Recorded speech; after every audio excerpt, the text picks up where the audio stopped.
Welcome back to Macrodosing. It is Thursday. It is pop quiz. Is it December 1st or is it November 31st? December 1st. Big T? Yeah, 30 days has September, April, June, and November. So it's December 1st. Mm-hmm. We made it. Today's- No Nut November's over. Today's the 30th. What are you talking about? Not when the people are show comes out listening to it. tomorrow. Oh, shit. All right. Well, my bad. Congratulations. If you're listening to the sound of my voice, you were free to come. Just it's National Cum Day. December 1st. Let's go. Let's go. You know what? I was going to jump into an ad read. I don't think that the company would appreciate sponsoring National Cum Day. So I'll wait on that ad read. But it is December 1st. It's Christmas tree season officially. Merry Christmas. Merry Christmas. We're saying it again. It's nice to hear. It's great to hear. Is Starbucks doing the right cups or are we mad at Starbucks? I think they got rid of the right cups a long time ago. They did? I think. I remember that, man, we were real pissed off at Starbucks for like a week back in 2017 for some reason. I forget why.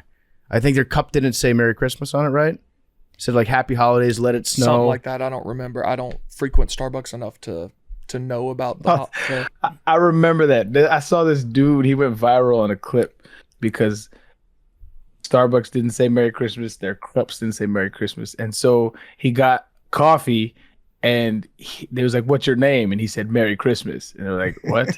Like, Merry Christmas is my name. Yeah. And then he's like, recording the whole thing. And then when they called him, like, Merry Christmas, he's like, ha. I got you. I love that guy. Yeah, no, like respect. That's a dweeb. That's a solid move. Tricking Fucking dork. tricking Starbucks workers into saying Merry Christmas. Hell yeah. That's what I'm talking about. But it is the holiday season, and I saw Christmas trees for sale. I walked through a Christmas tree corridor the other day, and I just breathed it all in. It smells wonderful. It's my favorite smell, one of my favorite times of the year. How much do you guys think that Christmas trees cost in Manhattan? We might have talked about this last year. You talking a big jump? Yeah, Or just in general? Like I'm talking 7 to 8 foot tall Fraser fir. You get the fresh cut on it. $500 to a rack. $175. I I think. say 500 to a rack. I was going to say 200. I think 1,000? Bro, these trees is getting out of hand, bro. How much was it, PFT? Well, I haven't bought mine yet, but I did buy one. I've bought them in years past. I'm pretty sure that they're in the $350 to $450 neighborhood. No. Oh, that's crazy. Okay. Yeah. All right. Goddamn way. It's a reason for the season, though, you know? Yeah. Listen, do you want to be a Grinch? Who wants a real tree in their Manhattan apartment? I had one. You can't beat the smell of a real tree. I don't play with Yeah, that. like if you have a house. I can. Febreze beats the smell of a real tree. That's not true. That's not true, Arian. That's okay. You know, to each his own, nature boy. you don't like the smell of a Christmas tree? I don't hate it, but to say that you can't beat the smell of a real tree is kind of you're reaching. It's one of my favorite smells. No, I'm down with that. I like the smell of a Christmas tree, but Do we start? Yeah, we did start, Billy. Sorry. It's okay. Totally blank. Giorgio Armani cologne, Acquadizio. oh, That shit slaps way better than a regular tree. when I was a kid, I was probably, I don't know, 10 or 12. I really wanted Aqua de Jo because they had ads in Sports Illustrated, and I was like, that shit looks cool. And so I got, I think, the cologne and like the body wash for Christmas, and I was jacked. Did you ever use They got body wash? I didn't know. Oh, they had body yeah. wash. Yeah, no, they have everything. You ever used to take like the ads and rub them on your shirt? I would always smell them, Yeah, I used to rub them on Come my on. shirt before I went to I school. did that. That's when magazines were a thing. Yeah. Get some biddies. Do they still make that? Is that scent still a thing? Yep. Yeah, oh, yeah, I got. That's what I use. I might buy some more of that. What do you guys think bad boy, are dude. the all-time goat scents? This was Old actually a Spice. voicemail that I was thinking about putting in The today. best The smells? cherry marker. I forget what company. Are we talking it about is. colognes and perfumes, or No, just smells in general? We're talking just Expo smell. markers. Oh. No, White out. it's not Sharpie. Expo though. It's a specific company. I gotta find it. All right, are we gonna go top three? Everybody can't jump in. Everybody go top three.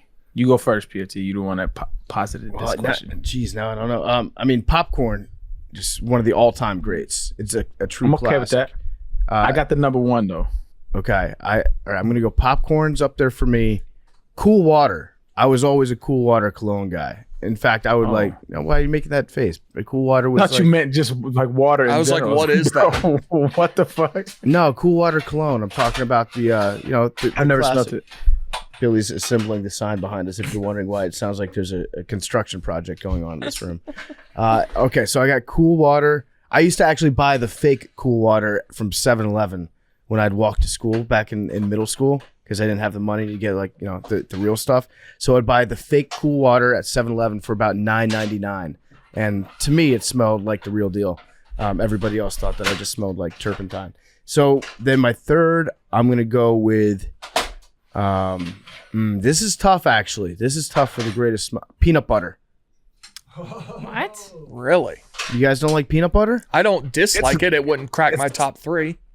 Nah, I think it's mid. Like it's like it doesn't smell bad, but it's not like on my list of things that smell amazing. I'm getting distracted because Billy's making all this noise behind me. I'm sorry. You know, it's crazy as I can't even hear it. So let me reconsider. I agree that peanut butter is a good smell, but I don't think it's an all-time great smell. So let me just reconsider real quick. For my third choice, all-time great smell. I think. You know what? I like the smell of like autumn. I don't know if that's burning leaf, like a fire in the fireplace. Awfully poetic, but I'm not mad at the fire smell because Fireplace. It's not. I don't think it's necessarily the smell that smells good, but it's the memories that come with it. I'm with you. I'm not mad at that one. All right, I'm gonna go my top 3. Okay. My top 3 is number 1, all-time greatest smell, indisputable, is bacon. When bacon's cooking, it's like a drug. It smells so good, dog. The sound too, coupled with it. All that. Oh my God. Also, in the same culinary aspect, I'm gonna go with potatoes, but like when you're frying them, like either hash browns or something like that. That's just an all-time smell as well. And when you got potatoes cooking with the bacon, it's a great morning. And then lastly, I think this ain't necessarily a specific smell, but you know it because you've smelt it. When you in love, the first like 4 or 5 months, whatever that significant other smells like, it just gives you butterflies. That's a great smell. Puppy love, yeah, that's a good one. I don't know about you guys. I can still, if a girl walks by and she's wearing the same scent as like a middle school girlfriend of mine used to wear, I immediately flash back and I could spot that anywhere. Whoa. What? Whoa. It could have went bad. It could have went bad. What, Billy? Can we turn Billy's mic on? Is it? Okay. I knew it was off. Oh yeah. No. My bad. Yeah, no, he's not on. He's not on. Yeah, he's here. I think. Can you hear me now? Perfect. I think Yeah, scents you're are the good. most easily attainable things to get from Yeah. scents I can put with memory so easily. Yeah. Yeah.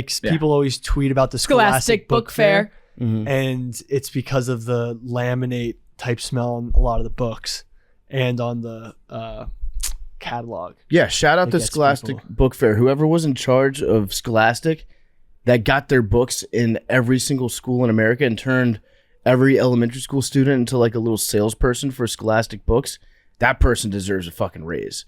What a great job. I mean, the book fair was the greatest week of the year. Oh, yeah. It was awesome. I used to always get like comic book books, like comic strip books, like a Calvin and Hobbes book or something like that. They always have some of those.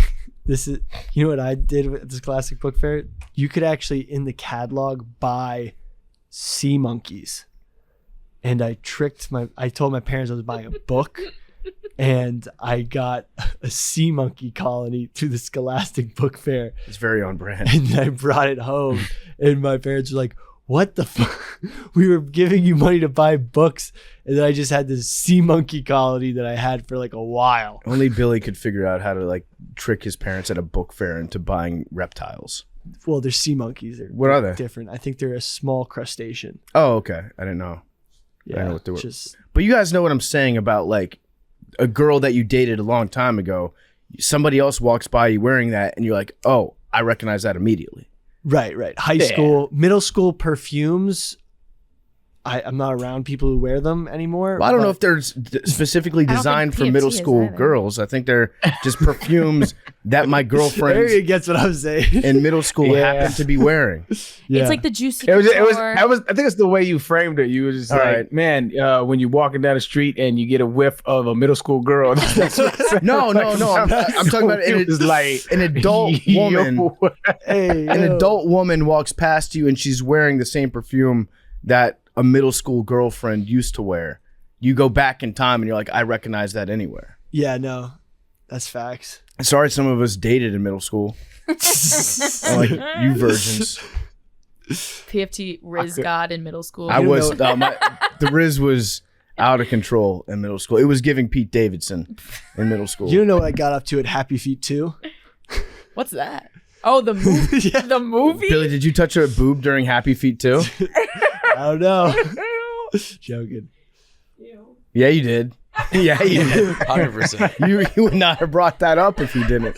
That was awfully Boy, red as specific. hell. Good job, Billy. But Play-Doh too takes you right back. Yeah, Like Play-Doh's a good smell. Play-Doh's one that you don't like.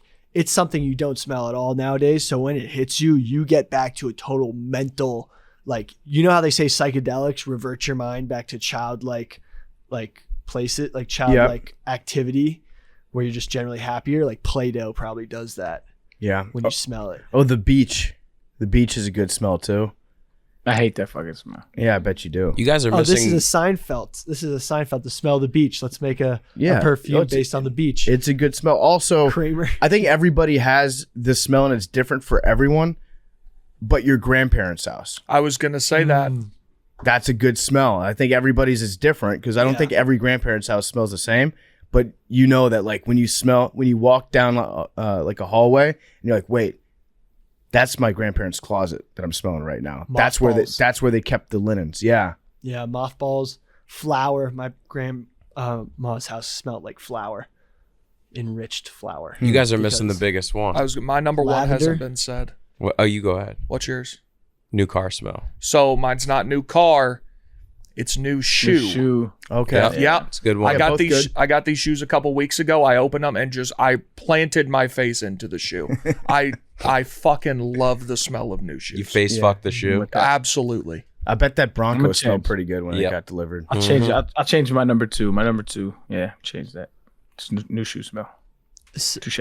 They gave mine away though. Ridge Wallet gave it away. My Bronco. They did? Yeah. Who got it? I don't know, but they just took it from me. Damn. I mean, good for Ridge Wallet. Yeah. Yeah, well, we love our sponsor. We do, yeah. So if you want your chance at winning Avery's next Bronco that he gets, his makeup Bronco, go cop a Ridge Wallet.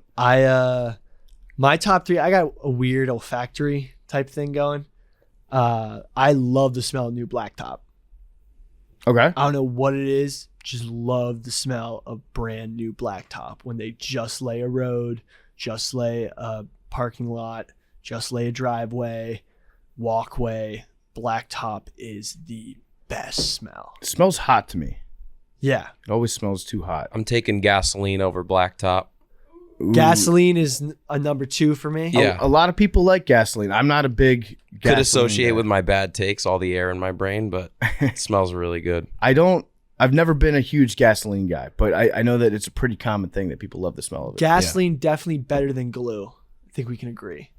Sniffing glue? I loved. You like glue? I'm gonna. Mad back Dog's a out big of- glue I'm sniffer? gonna back out of this take before I get too far into it. Airplane glue? What's airplane? What's airplane glue? Model It's like airplane. model airplane, like the real strong Oh. adhesive. No, I like the smell of Elmer's. Oh, Okay. you could drink that. Oh God. What the Okay, fuck well I is- didn't. What? What? Okay. That's what's you can drink it. It's, Were you about to say Yeah, you're yeah. supposed to drink it? No, you can. No, It's, this it's for is- kids. this Kids is- can drink This it. is teaching us a lot about Billy.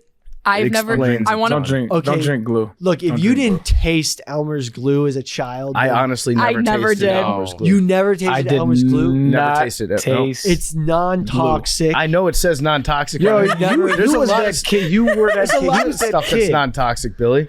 You Yo, didn't he just was like that stick your kid. tongue in it. I was a kid. I went to elementary with a kid who used to like sniff Kool-Aid packets and shit like that. You were that kid, bro. What's wrong You were with that sniffing kid. like sniffing Kool-Aid packets? They smell good. I did do a line of See what I'm piri saying? piri seasoning in Qatar because That sounds There's no awful. drugs over there. There's not a lot of alcohol. We had Thanksgiving dinner, which was just an assortment of foods that we bought from the local McDonald's, and one of the things they had was a piri piri packet, and so I just did a line on the Thanksgiving table, and just to get the buzz going. But I've never once even considered drinking glue. And most people No. say eating glue. So when Billy says you can drink that, that implies that Billy like took the cap off and then turned it upside down like it was a flask. Okay, when you were around a lot of Elmer's glue, when you were like kindergarten, like church, preschool, or whatever, like Elmer's glue was everywhere. And you're Yeah. telling me that gooey substance that like poured and was just as white as can be didn't Pause. look like, and it had like a cow on it, so it kind of looked like milk. You thought it was milk. This guy. I'm just saying you never like licked it. No. I never licked it. No. Okay, I mean, I knew it was Sometimes glue. the wildest I ever got with glue was I would occasionally put some like on my thumb, And then would you let it dry and peel it off? let it dry, That was my and then favorite. you peel that shit off. Yeah, that I was would, fun. I would do that with That's the normal. That's normal. I would do that That's the whole normal. back I of did my that. hand. Arian, so you never drank glue? That's never been a part of my desires. I hated milk too, so maybe that's a part of it. Like I've maybe had a cup of milk my entire life. Milk is disgusting to me. So Wait, you've only had a cup of milk? yeah, What about chocolate milk? like collectively, rarely. I just never. Milk is not good. it's probably why you got chocolate milk's injured okay. so much. milk. Yeah, I mean the get soft enough tissue calcium. injuries. Some I would mean, say. makes sense. Like, no, it's I didn't understand this, but it turns out milk doesn't vibe with everyone like it does some people. It's true. Mm-mm. Nope. I didn't Yeah. realize that. You mean the lactose it's- Yeah. intolerant? Gross. Girls Hello? don't drink milk.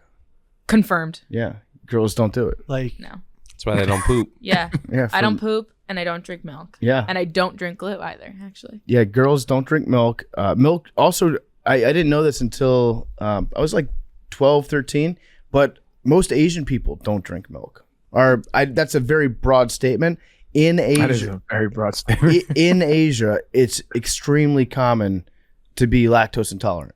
Like except in Mongolia. tons and tons of people in Asia are lactose intolerant. There's not a lot of cheese. There's not a lot of milk that's been eaten traditionally over there, and not a lot of ice cream. So when you introduce that to people's diets, it just runs right through them. Well, it really depends on which cultures had herding, because herding cultures usually started drinking milk from their herds. Mhm. So like Mongolians, sheep herders, horse herders, they actually make vodka out of fermented horse milk. Mongolians drink a lot of milk. Interesting. In certain parts of Africa have herding cultures, they can drink milk, but other parts can't. But like my family always was very lactose tolerant, so like ice cream was always eaten, like milk was always drank with cereal. Mhm. But like I didn't know that not everybody could tolerate that much milk. So according to ScienceABC.com, 90 to 100% of adults in East Asia and 80% in Central Asia have an impaired ability to digest lactose. Yeah. So it's pretty true, yeah. Native Americans also Oh yeah? no milk. I did not know that. Because Native Americans lactose tolerance. I'm pretty sure, because their cultures, they didn't domesticate any milking creatures. What about almonds? Can you drink almond milk? Okay, people call almond milk almond, like whatever that is. It isn't milk. Does it have mammary glands? It's white. Well, you could call it almond glue. Actually, you know, it was a really cool experiment that I liked in we were like in, I think it was chemistry. If you take olive oil and put it in water and then blend it up, it turns white like milk. Oh, crazy, really? Yeah. So when like milk is like just oil and water blended up, and that's what it looks like. So if you take any type of oil, canola oil, and then blend it with water, it's going to get that white milky look. Okay. I'll have to try that. I'm going to try that. That's on God. Even like glue. Yeah. Today's episode is going to be on Mohammed bin Salman, MBS, and Saudi Arabia in general. I'm actually very excited to talk about it, so we can get to it maybe like quicker than usually. And we've also got a special guest joining us. It's Felix. It's Felix from Chapo. He was also our guest for the Havana Syndrome episode. And so he's going to join. He's a massive fan. He's a big MBS fan. I don't know what they call themselves, like the fanboys of MBS. MBS heads. MBS heads, yeah. What's that K-pop band? BTS. BTS. Yeah. What are they? MBS Army. Yeah. What's their thing he's in the called? MBS They're the Army. BTS army. Okay, so we got the MBS Army. But now they're in the actual army now. Wait, what? Like Oh, BTS the Korean, is serving their Korean Korea has mandatory service. Oh, there was a kicker on my football team who had to go home and do that. Yeah, Israel has that too. Yeah. Mm-hmm. But yeah, so BTS is on a break right now because they're serving in their mandatory military. We also didn't mention Sharpie smells good too. Sharpie's But on my list. There was Y'all like the shit that when you sniff it fucks with your brain. Like, yo, man, gasoline. Can your smells do Sharpie? that? Bacon? No. You smell Makes you wanna bacon and eat new it. shoe as long as you want. Sharpie's All always day. Your shoe's got some glue in it. Sharpie's always Like, been good. I bet you Oh, guys doesn't? you like paint, huh? You like paint? Like you like smelling paint. I've right? never I No, paint doesn't really hit. like the smell of cocaine. I think that's a good one. Mm. Does that even have a smell? I wonder. Like, is cocaine like? Does every type of cocaine smell the same, or can people tell the difference between coke that was made in like Colombia versus coke that was made in Peru? Oh, I don't know. there's not different types of Coke there, is it? Coke is coke, Yeah, right. It's like It's original. pretty. but I mean, it is grown in different places. So, like, if you get your coke from South America versus getting your coke from like Central South America, it might smell different, and then the stuff that you add to it might smell different too. We should just like Fentanyl. the coca leaf that they chew for altitude sickness in Peru. Like I'm pretty sure in the airports they just have the leaf out. Like if you get altitude sick I don't know if that's true or not. in the small airports. In the small, like, yeah, the like airstrips that you can land in that a warlord controls. Yeah, I think they probably have those. there. I would chew the coca leaf. Yeah, so would I. I'm going to Panama this weekend. Actually, they might have coca leaves in the airport. Go chew some coca You've leaf. been traveling, my Dude, guy. I didn't realize this. One of my best friends for almost my entire life is getting married in January, and he kind of waited till the last minute to plan his bachelor party, and it's in Panama City, Panama. And I forgot about it until I got back from Qatar, and then my buddy was like, "Hey, are you going to the bachelor party?" And I was like, "Fuck!" Like I just got back from halfway around the world. And I'm only gonna be able to go for like a day and a half. So I wasn't gonna go, but then I thought, you know what? I'm just being lazy. I can fly in, fly out. I've never really been to Panama before. So if anybody out there knows anything fun to do in Panama City, Panama, let me know. I'm going to be there for like a day and a half. What was I thought it was Panama City Beach. No. Yeah, what was the thinking behind going to Panama for a I bachelor party? think there's fishing. You can go to the Pacific Ocean out there, go fishing. There's a nice canal. Big one. Yeah. Jimmy Carter gave it back. That's his claim to fame. He said, you know that big hole that thousands of Americans died constructing? We're going to give it back to Panama. Congratulations.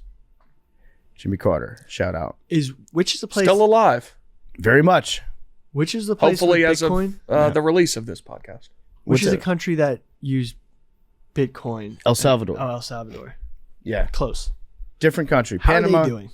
El Salvador, not great. With the whole Not great. FTX, they should declare war. Like, they should get that guy. They should. Yeah. I mean, El Salvador, they've had a rough 30 years, Yeah. 40 years. There's probably some pissed off dudes who want SPF's head. Yeah. A lot of crypto guys dying randomly. Really? Yeah. There was a Russian dude whose plane went down, helicopter, I think. And then there was a 30-year-old crypto dude who just died in his sleep. And then another guy just mysteriously drowned. Died in his sleep at 30. What happened? No one knows. You got the vaccine. No. I think it's more crypto related. But You think like he made a powerful enemy? or I think these crypto dudes are realizing that all their stuff might go under and the ruse is up. and they're just trying to get out and like fake their own deaths. I want to talk to somebody that really, really lived the crypto lifestyle. I mean, somebody that was that would wake up and you'd always see like a Twitter space popping off where it's people like discussing crypto. What type of things were they talking about when it came to? Were they just like, there's this new coin and it's going to revolutionize currency and it's going to the moon, and then somebody else would be like, you think that's going to the moon? Actually, this coin is going to revolutionize currency, and this one's going to the moon. My favorite was they'd be like, "Is the blockchain been released on that? Has anyone looked at the code of the blockchain?" And Like, then I haven't analyzed the code of the blockchain yet. and then people would like do entire whole ass podcasts about crypto. Like they would start a crypto podcast where 3 days a week they would just sit and talk about crypto. Why don't we get If my memory serves me correctly, I could be wrong, but Billy he had one foot in the door of the crypto house. Look. If my memory serves me correctly. No, that is true, and I did. Okay, all right. I did. All right. Make But when you were talking about it, you were like, they were like, I'm like, I remember you saying a lot of the exact same shit. But crypto does have applications. I believe in blockchain technology, but individual coins. That wasn't the claim. But I'm with you. I just don't want to. Let's not skirt past the. You was one of them.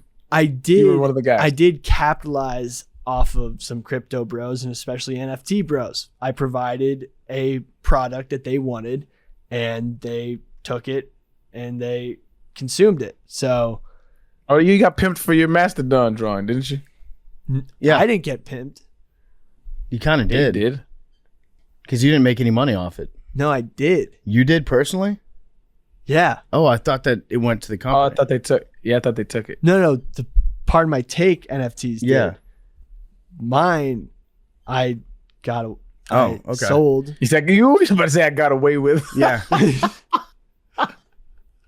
Now, Billy said, you make a good point, Arian, but you could also say that Billy has had one foot in a lot of doors. Billy's like a spider. He's just like, he's constantly like breaking into certain things that he shouldn't be getting into all the way, but he dips his toes in the water. I mean, I made out like a Internet bandit. anthropologist. I made out like a bandit. I'll admit it. In the NFT marketplace, I made out like a bandit. What doors do you currently have one foot inside of right now, Billy? I'm actually looking into some serious lithium battery. Actually, we were talking about investments. There's some lithium battery companies out there that. Okay. I mean, Disclaimer: do not take Billy's investment advice. However, I'm eyeing them. We have asked Billy to be our investment banker, like our personal banker for the show. So Billy, what personal investments do you have that I should start looking into? Like I should just buy a shitload of lithium batteries? No, not the individual batteries. I mean, think about it. Battery technology has been pretty stagnant. If you've seen it with, like, for example, remember Nokia's used to last for like weeks with one charge, and then the iPhones. Well, it was really just like 5 days, like 4 or 5 days. Yeah. But there has been that much innovation in battery technology, and like Teslas only have so much like mileage from batteries. So there's a lot of companies that are trying to innovate and create a battery that's going to have like way more power. And I think that's the way this, like, everything's going with green technology and innovation. That's going to be huge and needed. So something to look at. Okay, lithium batteries. There's a couple ETFs. Okay. How are they performing? I think the gains are going to be seen in the long run. Okay, so bad. They're doing bad. Everything's bad right now. Okay. The market's down. Yeah. Joe Biden. So time to get in. Yeah. Okay. Sure. Yeah. Count me in for a lithium battery. I'll buy. Why don't we I'll buy get several. Pompliano back on? I don't. Yeah. What are all the like super crypto bros like those doing? Like, are they circling the wagons right now? Are they saying like now is the time to buy? Of course they are. They're still, but I got a couple of them in my mentions because we released a clip a while ago when I was saying that it was a sham. And there's like, I got flooded in my mentions. Show him, and there's a whole bunch of dudes with those monkey face pictures. Yeah, there's a whole bunch of them cats showing me a whole bunch of data that I'm not going to read. The Bored Ape, the Bored Ape Yacht Club. You want to bring Jack back in here now and ask him? That too. I tweeted that shit the other day. I said, bring Jack back in here. I said, what the monkey pics hitting for now? And it got retweeted a whole bunch, and then I had all of the crypto dudes in my mentions. Time to go is now. All right, fam. What do you think? Oh, speaking of charlatans, Liver King got busted. We talked about this. Part of my take, but Yeah, sorry. I'm sorry for your loss, Billy. yeah, but my Liver King got busted for steroid use. But we all Shocker. Yeah, we all knew he shocker. was up to something. I know. I still appreciate. I've got the hatchet that he brought in. I know. Shit. Nothing fake about this. Yeah.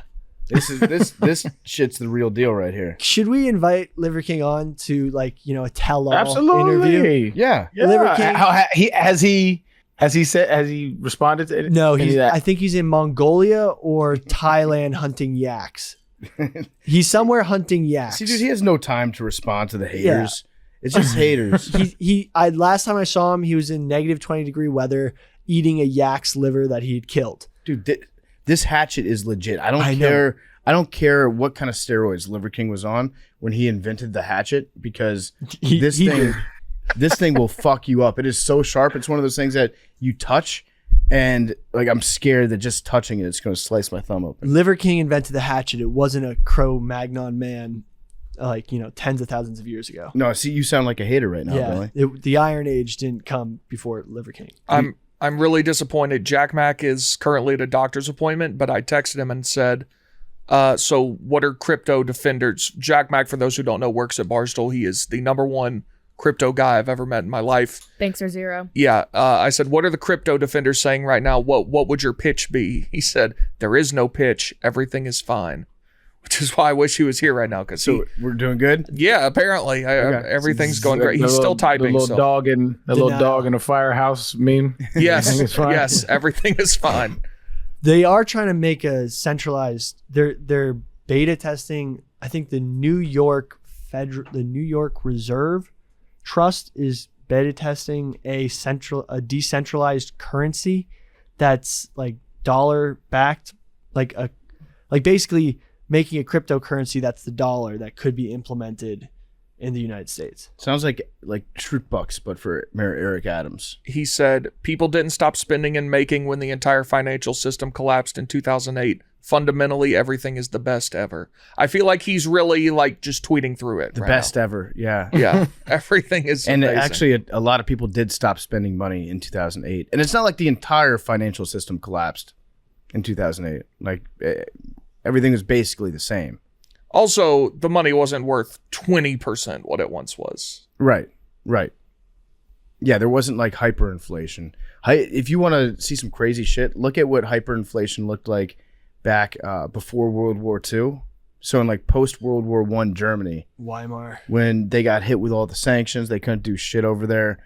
The economy completely collapsed. People would straight up put just barrels of cash into their wheelbarrow and then wheel that to the store to buy a gallon of milk. That's It's Somalia crazy. right now too. They're just bricks of cash for fish and Yeah. Somalia is a wild place. they were burning cash because it was cheaper than buying firewood or coal Damn.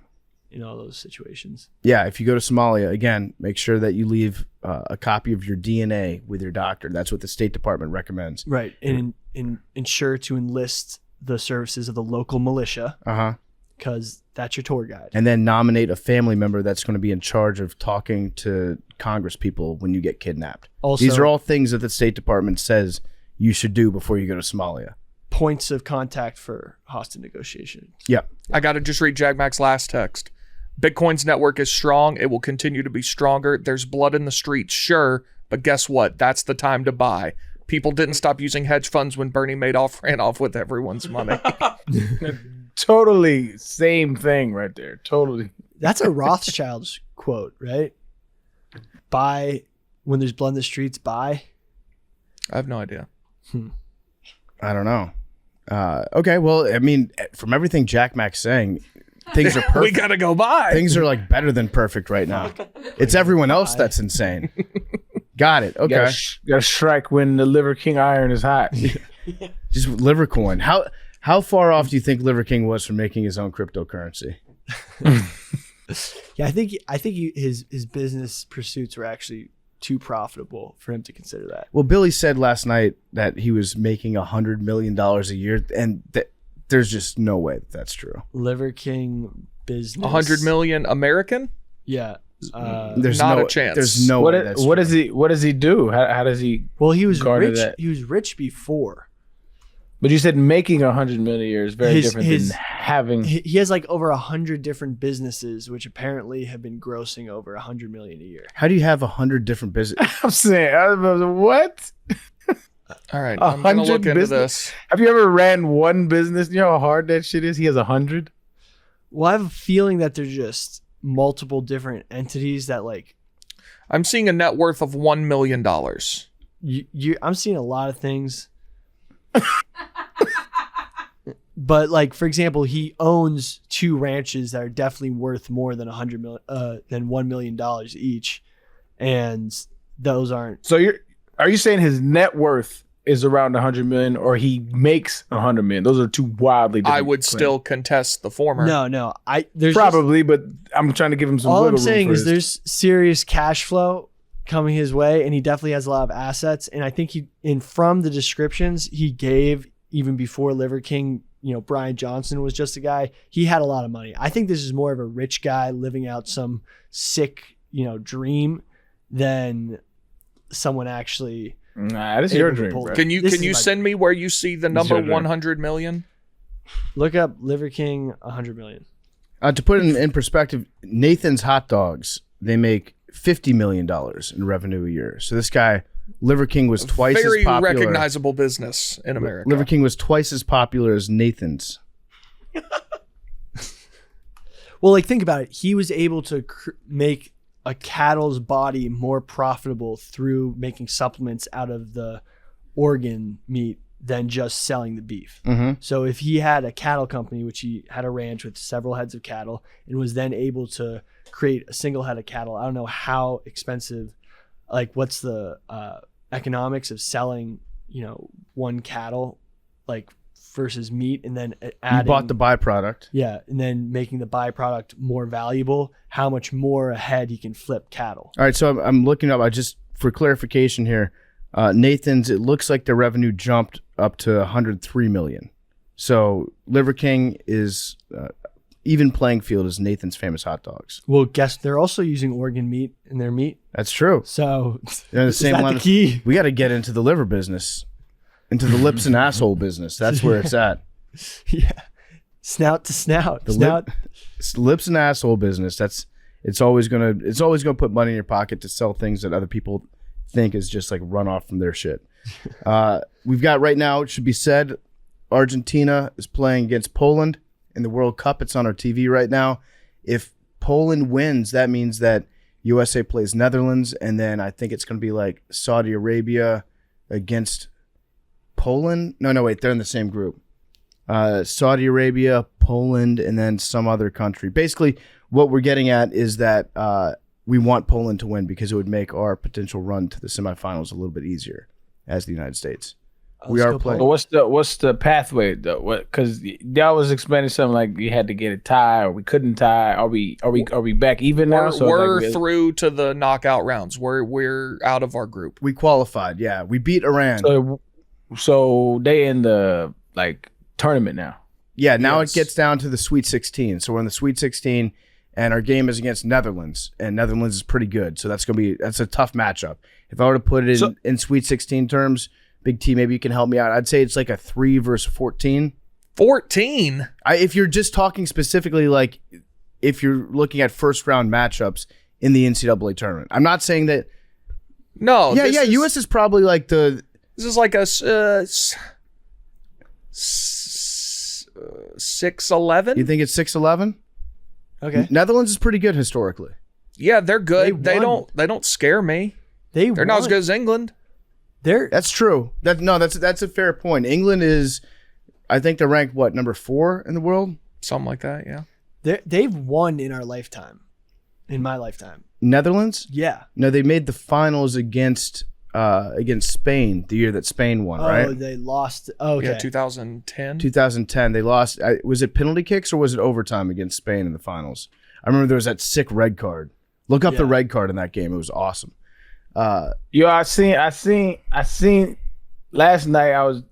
For some reason, every time I turn my TV on downstairs in my room, old college football comes on. Like I don't know what channel but it's set to it every single time. But anyway, I flipped it, and the next channel it was playing. It was a rerun of the USA Iran game, and that shit kind of had me fucked up because didn't Iran protest against their government earlier in the tournament? So like this L for them wasn't that good because like they going back on some like facing those consequences. Yeah, they didn't sing the national anthem in their first game, and then the government not so subtly implied that if they continued to do that, their families would be in some danger. Yeah, I hope they are doing okay. It took some balls to do what they did. Yeah, that's facts. That's That facts. is so impressive. And then That's after the wild. game, there were like guys on Iran that were crying, and it was you tough. could tell. Yeah, there's a lot. So I turned it at the very end, and it was like at the end, like they were like, "Yo, we got to go home now." Like, shit ain't sweet. Yeah, it gets pretty real over there. I think that I don't know. I've seen a bunch of reports that they've kidnapped like up to 10,000 people or arrested up to 10,000 people for protesting. Whether it's women protesting the right to walk out in public with no veil on or free speech or whatever. Like it's very real in Iran. Right now. So we're about to talk about some crazy MBS stuff, but I think Iran's about to break some records that MBS set on executions. Some all-time records? Like Iran planned execution. Yeah, I mean, there were talks about doing mass executions over there. Yeah. They had it where they wanted to execute like 15,000 women. Yeah. Damn. Jesus. I hope that's not true. There's no way that they'd be able to get away with doing that, right? Like 15,000, that seems like enough where the UN would immediately go in. When does that become a genocide? I think that sounds that sounds pretty genocidal to me. Yeah. I don't know what the exact is there a specific number? I don't know what the exact terms are, and there can be genocides that don't involve murder either. So like what people are saying is happening in Western China. Yeah, the Uyghur population. Yeah. Although the Trump State Department did a report on it, and they said it's not a genocide. They declared it not to be a genocide yet, but things are lining up for it to be one. So I don't know. I don't know what to believe over there yet. So yeah, hopefully we didn't do a bad thing to the Iranian soccer team by beating them. But like, what am I supposed to root against the United States? I don't think it was really the result of the games that was the problem. But it made them have to go back to that. That's Right. what I'm saying. I mean, they weren't going to win the tournament. If it were up to me, I would have said that U.S. and Iran move on from our group, and England get the fuck out of here. Can I play a soundbite really quickly that was one of the highlights of the... I mean, these people do chant "Death to America," so I think that's painting with a pretty wide brush. I don't Which think we're ones? viewed favorably, Iranians. Probably not across the board, but I know a lot of Iranians that live in America. They love it here. I'm sure those are different. Yeah. I would say it's probably safe to say the ruling parties and the ruling class of Iran. Not a big fan of the United States.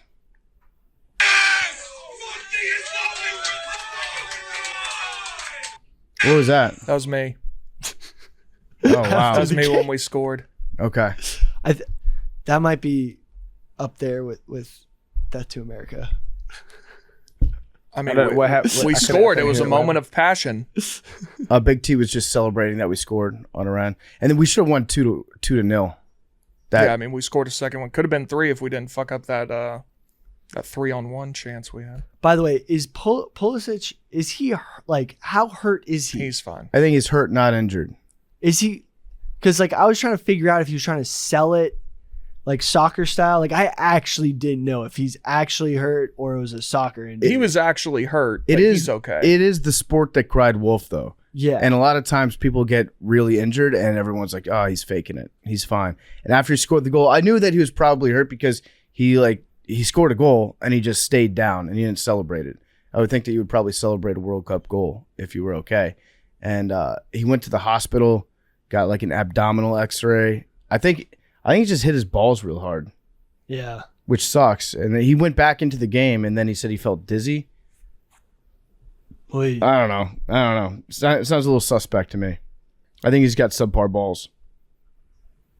Or pretty big balls. No, listen. Swollen. Nut shots hurt, but like, what if you took yourself out of a World Cup game and then your country ended up losing and you had to go home? That would hurt way worse. You would have to cut my dick off to get me out of that game. I guess I'm just built different. But yeah, U.S. advances to the next round. We play Netherlands on Saturday. I'm going to be watching that from Panama. Sneaky Netherlands has no farms. No We have farms? so many more farms than the Netherlands. They got all their farms taken away By whomst? by their government. They're farmless. They're farmless? What Yeah, a those bunch of bums. bitches. Yeah, you can't be good at sports without farms. Yeah, how do you even grow your protein? You can't be That means they probably got no beef, right? yeah, no farm strength either. So They destroyed all their farms to grow tulips. yeah. No farms. Tulips were the original crypto crash. Yeah. Yeah, they Those really tulip bulbs. people got insane.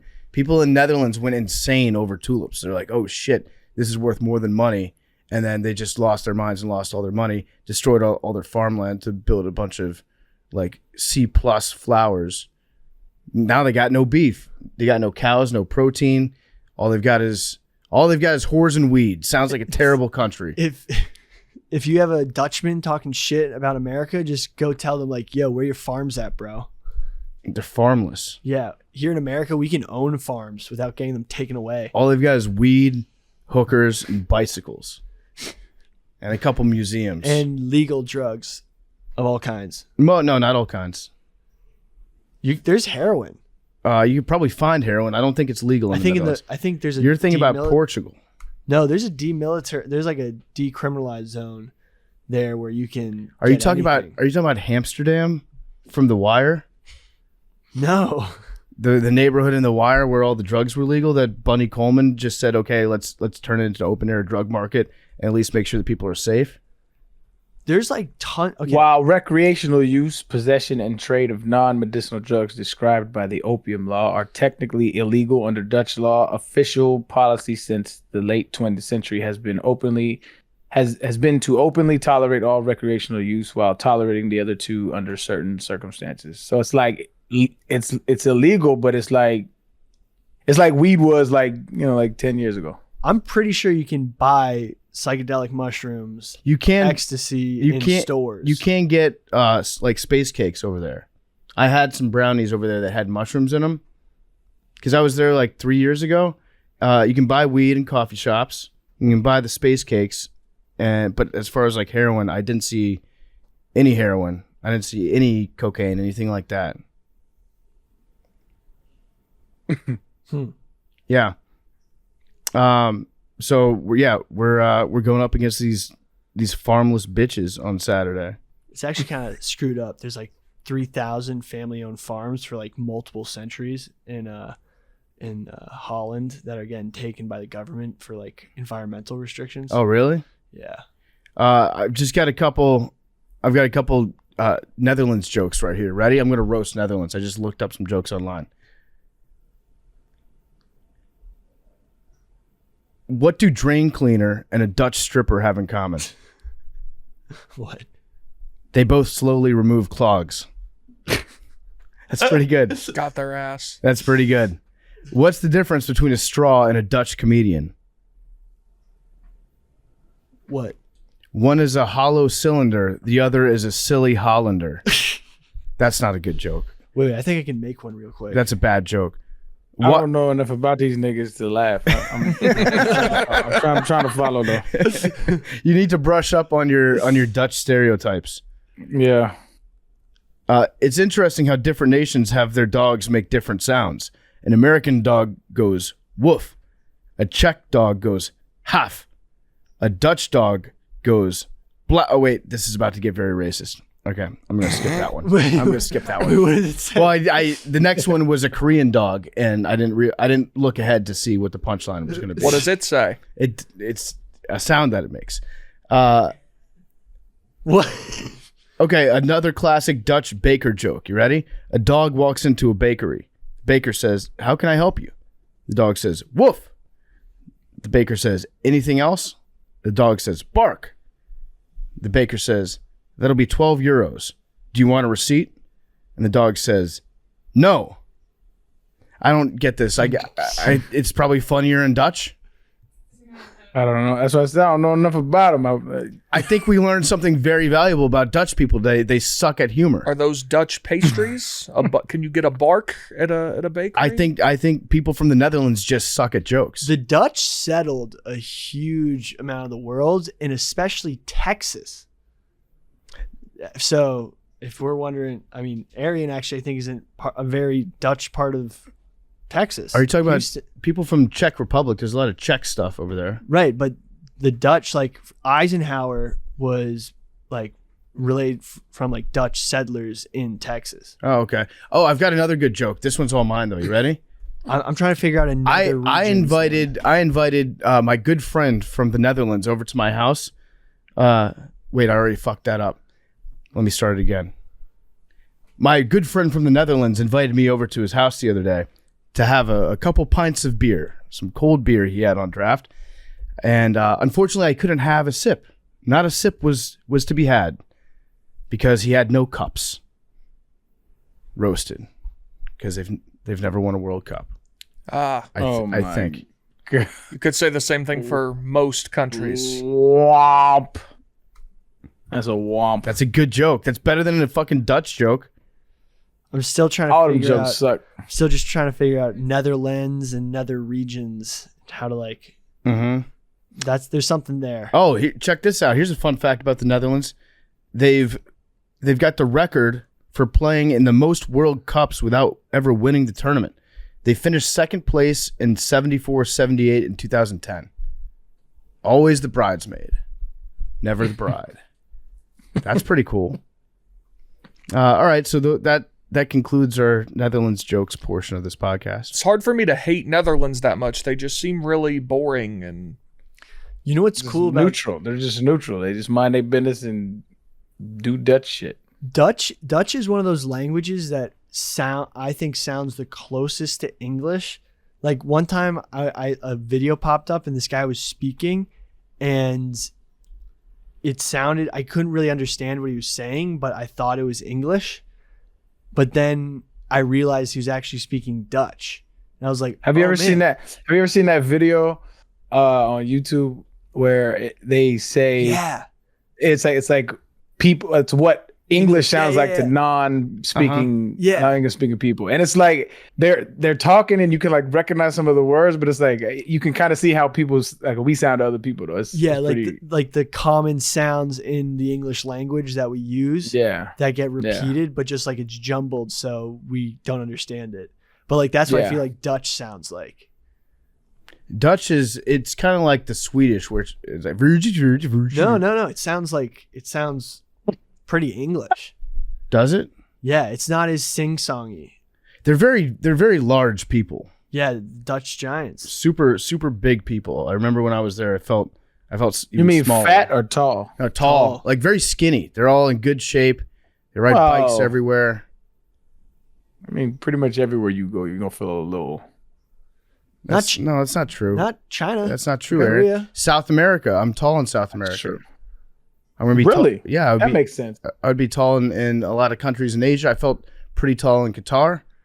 Okay, it was a Sneaky. joke. Let's move on. No, sneaky. Real shit. Saudi Arabia is sneaky tall as fuck. They are, yeah. Yeah, let's average height in Saudi Arabia. 1.7 meters. Tell me what that is. That is not 6'6". 6'6" is 2 meters. What the fuck is inches? God damn it! We just won the World Cup game. All right, I'll tell you what. While Billy's looking that up, I want to talk to you about our great sponsors over at Helix Sleep. You guys are sleeping on the U.S. men's national team. should be sleeping on a Helix mattress. Everyone's unique. Everyone sleeps differently. That's why Helix has several different mattress models to choose from, each designed for specific sleep positions and feel preferences. They've got models with memory foam layers that provide optimal pressure relief if you sleep on your side. They have models with a more responsive foam to cradle your body for essential support in stomach and back sleeping positions, plus enhanced cooling features to keep you from overheating at night. If you run hot, if you sweat in your sleep like I do sometimes, the Helix Sleep mattress cools you down. And if your spine needs that extra TLC, they've got you, because their mattress has a hybrid design combining individually wrapped steel coils in the base and premium foam layers on top. It's the perfect combination of comfort and support. Take the Helix Sleep quiz. Find your perfect mattress in under 2 minutes. I took the Helix Sleep quiz. I was matched with the Helix Twilight mattress because I sleep on my side and I wanted something that felt firm and cooling.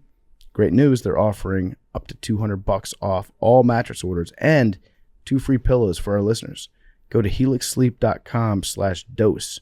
With Helix, you get better sleep, and it starts right now. Big T, got anything that you're teed off about? I am. Real quick. I'm glad you asked. Real quick. Hold on. I thought you were just talking shit, but so I just looked up, according to worlddata.info, the Netherlands on average are the tallest people in the world. Yeah. It's so that they can avoid all the floods. Roasted. Van Dyke really tall. They actually Yeah. used to be short. There was there's actually a study on that. Like when they were kids? Wait, no, they They actually should be It's 6.04 Dutch feet. So 6 feet. The average height is 6 feet. That's wild. Just yo. men or everyone? I'm assuming men. I didn't type in men or women. Yeah, because if that's men and women, that's insane. I think it's men and women. I think it's all. I think it's probably just, refer to men. It's men and women between the ages of 18 and 25 years. that's No. crazy. That's tall as shit, yo. Because that means why the they average suck at man's basketball? got to be like 6'4". Yeah, so the Dutch were Them motherfuckers tall. well, there's a bruh. lot like They about to whoop our ass, fam. What? wait, but the Dutch the Dutch in the 1800s were once short. Alton uncovered an interesting revelation, namely the Dutch have not always been the tallest nation. In fact, back in the mid-1800s, along with France and Italy, they were one of the 3 shortest countries out of the 6 investigated. From 1820 to 1875, median Dutch male height hovered around 165 centimeters before shooting up more than 15 centimeters over the last 130 years. What's going on over there? I think it has something to do with a famine. When they sold their farms. No, they always been a farming culture, but I think Where's Montenegro? oh, that's in the Serbia? That's in the Balkans. It's a former Yugoslavic country, yeah. They're tall. That's the second. Yeah, that's my all them tall ass white people up there. my grandmother was half Yugoslavian. Yeah, Estonia, Denmark, Iceland, Croatians. Slovenia, are tall. Croatia, Serbia, Sweden, Norway. It's tall, bro. Why Yeah. y'all so tall? Then there's well, think about all those a lot of the NBA players are from the Balkans. Mhm. Are they? Yeah. Oh yeah. Jokic. All those itches. Yeah. All the Jokic. All the Jokic brothers. All the Vicks and itches. Uh-huh. But are there a lot of them in the league though? Comparatively to other I ain't do all that. Are there a lot of them in the league? yeah. Nurkic. Nurkic. How many? Jokic? I mean, what is it? What is it called? Like, describe that region. The Balkans. Just- or Eastern Europe, No, that's different. Eastern Europe's different than the Balkans. because there's also some like Latvians, Lithuanians. Right. I'm just gonna call them Europeans. Yeah, I think there are more European players than there are like white American players in the NBA. Yeah. Yeah, so there's 58 European players on opening night rosters. 58. That's a lot. How many white American players in the NBA? Let's see. I'm not seeing a lot right now. Yeah, let me see. As of 2016, the NBA had 42 white American-born players. The Europeans focus on the fundamentals. The Europeans they're also just like insanely tall, insanely athletic too. And as my good friend Danny from Bulgaria taught me, the Croatians are just a bunch of very cocky people. Nobody likes Croatians in Europe because they're tall, they're good at sports, and they're good looking. And so and they're all rich, or a lot of them are rich. So Croatia is on everybody's shit list. But do they have any NBA players? Croatia? I don't think so. Or they've got great volleyball players there. I know that. Croatian NBA players. I'm sure they do. I think Tony Kukoc was from Croatia, right? They're Tony Kukoc. Yeah, no, Guy. Bogdanovic. Bogdanovic? I'm not seeing Bogdanovic. Yeah, Dragon Bender, great name. Dragon. Fucking who's Pete Stojakovic? Oh yeah. Petro Stojakovic. And then there's another one. Was Vlade Divac from Vladimir? Yeah, Vlade Divac. Yeah. I mean, Serb. shit.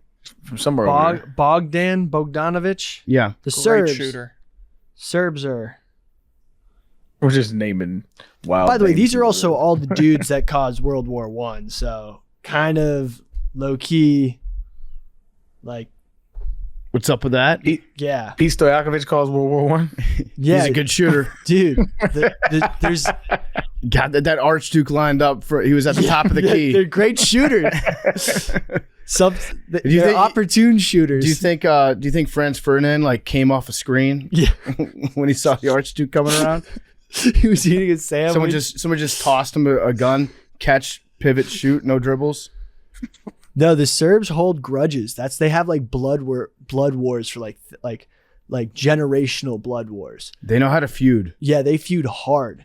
They're like some of the only people that weren't conquered by the Ottoman Empire when they like expanded into Southern Europe. Yeah. So they're some like badass dudes. I also, when I was talking at 3 a.m. to my friend from Bulgaria, he was explaining to me the history behind North Macedonia. Oh yeah. And how crazy that was, because Macedonia was a region in Greece, and like Greece forced them to change their name from Macedonia to something else if they wanted to like be admitted to a certain maybe it was the UN even. Yeah. And so Greece forced them to change their name, and they're like, fuck you, we're just going to say North Macedonia then, and there's not going to be any Macedonia. It was just interesting to hear how like these small countries in Eastern Europe, they all kind of hate each other. They look at each other like brothers or cousins, some of which you like, some of which you hate, but they're so similar to each other that there's like a lot of casual racism that goes on. Or I guess it might not be racism if it's between like two similar cultures. I mean, there was genocide committed because of, I think it's more religion. There's some religion. Yeah, there was definitely some religious stuff that he was talking about. Like when he started talking about Bosnia, because they're Muslims there. And then he started like, somehow we got into a conversation about like,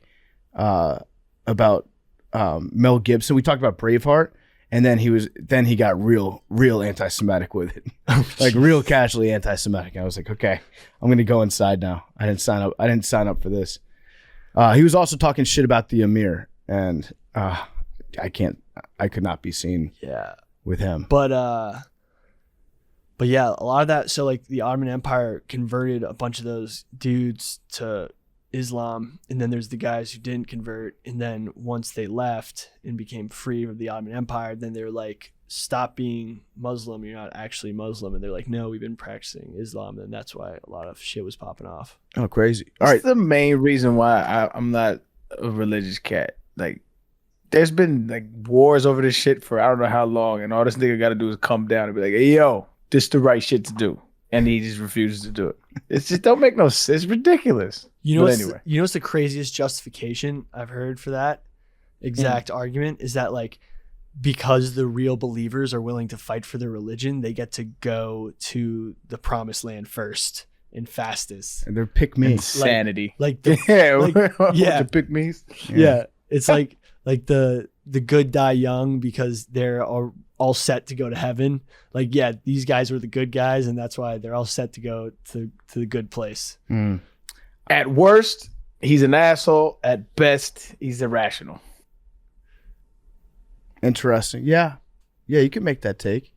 Oh, last thing, Balkans honor society, herding culture. Wait, did Messi just miss a PK? Yeah. Oh no. Oh, Messi's playing. Let's go Pole. Missed a penalty kick. Let's go Polacks. That is the only soccer jersey I own is Messi, bro. Is that problematic? He didn't miss it. It was saved, to be fair. Polak. It was saved. It was a great save, though. Big T, what are you teed off about? Thank you for asking. The college football playoff rankings came out on Tuesday night. You may have seen. Yeah. Tennessee was number 7. Did you see who was number 6? Alabama. The Alabama Crimson Tide. Now, I'm going to give you the 5 criteria the College Football Playoff Committee claims it uses when ranking teams. Now, there are going to be people who say this doesn't matter because neither of those teams are going to be in the playoff, but it does matter because the highest ranked SEC team that's not in the playoff goes to the Sugar Bowl, which is a great accomplishment, and it matters for that reason. The first criteria they use, head-to-head game results, if the teams have played. Tennessee and Alabama did happen to play this season, as they have every year for the last 100 or so. Tennessee won that game. Second criteria, strength of schedule. Tennessee number 7 in the country, Alabama number 8. Results versus teams in the top 25. Tennessee's top 25 wins, a 40-13 win over number 14 LSU, and a 52-49 win over Alabama, the same team we're comparing. And that's it. Alabama beat Texas by a point on the road, and they beat now number 24 Mississippi State. So Tennessee's beaten better teams than Alabama. Results versus common opponents. LSU, one of those common opponents. Alabama lost to LSU. Tennessee again beat them by 27 in Baton Rouge. And the other common opponent, Vanderbilt, Alabama beat them 55-3. Tennessee beat Vanderbilt 56-0. So Tennessee outperformed Alabama in each of the 5 criteria the College Football Playoff Committee claims they use. But as we've learned, they're just making shit up as they go along, and they're full of shit. Where do they claim to use those criteria? That is on the College Football Playoff Committee website as the criteria they use when comparing teams. Okay, what about losses? Do they talk about losses? Not mentioned. Do you think that maybe they do take into account the losses? I think they take into account the name on the jersey. Wait, no. So is the argument here that Alabama has better losses? Because they don't have a good win. They haven't beaten a good team the whole season. I think that you guys just have the worst loss. The team's records are identical, by the way. I don't think it's deeper than either one of y'all making it. It's just Alabama has a pristine record with the college football fandom, and so that's what the draw is. Correct. It's not even any bigger than that. If their jersey said Arkansas on them, they would be like number 13. Easily. Yeah, that's probably true. What about if Arkansas had started the season ranked as highly? What was Alabama, number 2 at the start of the season? Probably, yeah. Yeah, if they had started Maybe the season, 1. I think that also has something to do with it, where they started the year. But the Nick college Saban football made a playoff great rankings point. don't come out until November. They don't care about the AP. Nick Saban, I was going to say, Nick Saban made a great point, right? Where it's like yeah, for sure, like Tennessee beat Alabama, right? But when they lost that game, Nick Saban said, like, when he went off his rant or like, these are just kids, that type of shit, he said some real shit. He was like, yo, we get everybody's best. Like, that's not necessarily the case with everybody in the country. Like, when you get a chance to play Alabama, like, I don't fuck who, like, we are, like, everybody's all in because that's like a career-changing thing. Tennessee was good this year, for sure. Right. But like when Tennessee's on a schedule, it's not necessarily circled like Alabama's circled. Every team Alabama plays, it's circled and said this is the one. Right. And so like you have to take that into account when you're having a down season. I mean, think about this. They lost 2 games and it's a down season. That's wild. Mm-hmm. But it's like when you're having a down season, the expectations are much higher. The stakes are always bigger. But this is what you get. I think they got the benefit of the doubt. Who's to say it was right and wrong? But like they're obviously playing to the fans here. And there is a non-zero chance, though virtually zero, that TCU and USC lose this Saturday, and Alabama could wind up in the college football playoff. I'd say it's pretty near zero. Yeah. But non-zero. It's non-zero. I would say it's highly unlikely. I think TCU gets in with a close loss. Yeah. But although I also feel like the committee has wanted to keep TCU out. Like they're looking for an excuse. They've been looking for an excuse to doubt TCU. I mean, you have too, Big T. You've been TCU's not good. Anti-TCU. They're going to get murdered if they make the college football. But if they lose in the Big 12 championship game, I don't think that there's a chance that they would get dropped entirely from the top 4. I would doubt it unless they lose by 30. Yeah, they have to lose by a lot. But that said, also on the College Football Playoff Committee's website, they examine statistical data and they review a significant amount of game video. I'm guessing that maybe some of the game video that they watched happened to be Tennessee against South Carolina. That doesn't matter. It does matter. I mean, you guys got your teeth kicked in by a shitty team. I think if Tennessee don't get blown out like that, it's like a close game. Yeah. Like Tennessee could have lost that game by 1 point. They'd still be behind Alabama. I don't know about that. I don't think so. I think it was the I think it was the ass whooping, bro. They got their ass whooped. You can't. And it was what? Were they ranked? No, they are now. Oh, see, and that's why they ranked. Well, they beat Clemson on the road the next week too. Yeah. Oh, okay. Spencer Rattler. Well, they showed up. He got back to the form that he was supposed to be. I mean, realistically, Hendon doesn't get hurt. They don't lose to South Carolina. No, they were getting there. No, they were already. But that's actually, I'm glad you brought that up, Billy. That was the other reason. People are like, well, Hendon's hurt. They're not the same team. If Georgia, let's say Georgia wins this Saturday by 13 points, all 22 starters have season-ending injuries. So they're 13-0. They no longer have all 22 starters. Should they not be in the college football playoff? That's a pretty extreme comparison. Yeah. Well, no, it's extreme from that's detrimental to my argument, actually. If all 11 starting Georgia players 22 on offense, all 11 on defense, yeah, they'd probably still be in the playoff. So then that you can't use that argument anymore then. I'm not using the argument about, I know, but people Hendon. have. Okay. But I'm not one of Also, those Ohio State got into the college football playoff with a third-string quarterback and won the national title. Yeah, that's true. So, and he was great for like 3 games. I've decided I'm not going to be mad about this because it is what it is. Who cares? Now, what I will be mad about is if Ohio State ends up successfully lobbying against going to the Rose Bowl and they take the Orange Bowl away from us, then I'll be pissed. How would that work out? The Rose Bowl is supposed to take the highest ranked Pac-12 team if it's not if the Pac-12 champion is in the college football playoff. Yeah. But they have a clause in there that if there's a cluster, quote unquote, of teams ranked similarly, it doesn't even specify a range. They can just kind of make it whatever they want. And there's a number of other factors, including when the last time teams played in the Rose Bowl was. Ohio State played in it last year. That, or Big Ten team, excuse me, not Pac-12, but it applies to the Pac-12 also.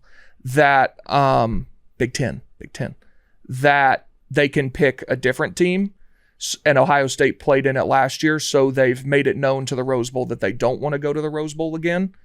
So they're trying to get to the Orange Bowl. Then the Rose Bowl would take Penn State, and that would force us to go to the Cotton Bowl against the shitty group of 5. Damn, that shit is getting me dizzy, man. Holy shit. It sounds like crypto discussion to me. Basically, we always get fucked by whatever the crazy scenario is. I understand the scenario where, and we're going to get fucked again. But why wouldn't Ohio State want to go back to the Rose Bowl? They played in it last year. Yeah, but still, it's the Rose Bowl. I guess they'd rather go to Miami. I don't know. But it's Kirk Herbstreit mentioned it on the show, and some Tennessee reporters have heard that they are very heavily lobbying to not go to the Rose Bowl. Okay. Who would you guys be playing in the Orange Bowl? Probably Clemson, which would be a great game. Too much orange. It is too much orange. Be the orangest Orange Bowl of all time. It's too orange. This might be a bad football take. But I've always like even if some games are good, but if their colors don't clash with the field and the atmosphere, I just don't like watching it. Like, it's wild. Like, I love like when colors like mesh well together on the field. It just it creates a very good atmosphere. Like if that Michigan Ohio State game was in Ann Arbor, it'd have been a better game to watch. I still enjoyed it, but the colors didn't match. Like, all white just didn't match with the red, and it just didn't like it. No, I agree with that. That's part of the reason why I just don't like Ohio State. I can't find myself rooting for them. I think their color scheme is too bland. It's like gray, silver, like a dull red. It just seems boring to me. And I know they haven't played a boring brand of football for the last 10 years, But before that, they were really fucking boring when Jim Tressel was their coach. And so they've always got that branded into my head when I think of Ohio State football. But they're way better than Alabama, color scheme wise, by a mile. Alabama's but a lot of the boring, but a but lot they're of unique. But a lot of their teams that they play against, like the SEC, they go against like really colored match teams. Like when Alabama plays Tennessee, it looks good because the orange really contrasts that maroon, right? Or when Alabama plays LSU, that shit pops, man. It just looks good. It just looks well together. One of the worst things I hated was when San Francisco played Kansas City. I think it was in the Super Bowl, wasn't it? Oh yeah, a couple years ago. Oh fucking! I hated watching that game. Just didn't mesh. Different reds, just didn't look good. Hated it. Huh. What would you say? Definitely a me thing. Now, what would you say is the best? What mental illness is this? No, I'm kidding. What would you say is I don't know. This is a me thing though. For the sure. best color matchup in the NFL? NFL, I would say there's a couple that go really good together. Like when the Raiders are at home and they play like the Chiefs. Yeah. That's good call. a gorgeous game to watch. Steelers at home and that depends. I don't know. I'd have to think about that one. The Bills Jets red and green Christmas color game was fun. Yeah, colorblind people couldn't watch it. Yeah. I remember that one. I like the 49ers when they're playing.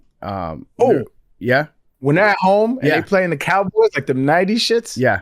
Ooh, either one at home. There's gorgeous colors, gorgeous. Or Detroit Thanksgiving versus like the Packers. Yep. Great. Yeah. Aesthetics are I would also say like the Packers against the Vikings is a good uniform matchup too. Yeah, very well. Get Very the purple mixed in there.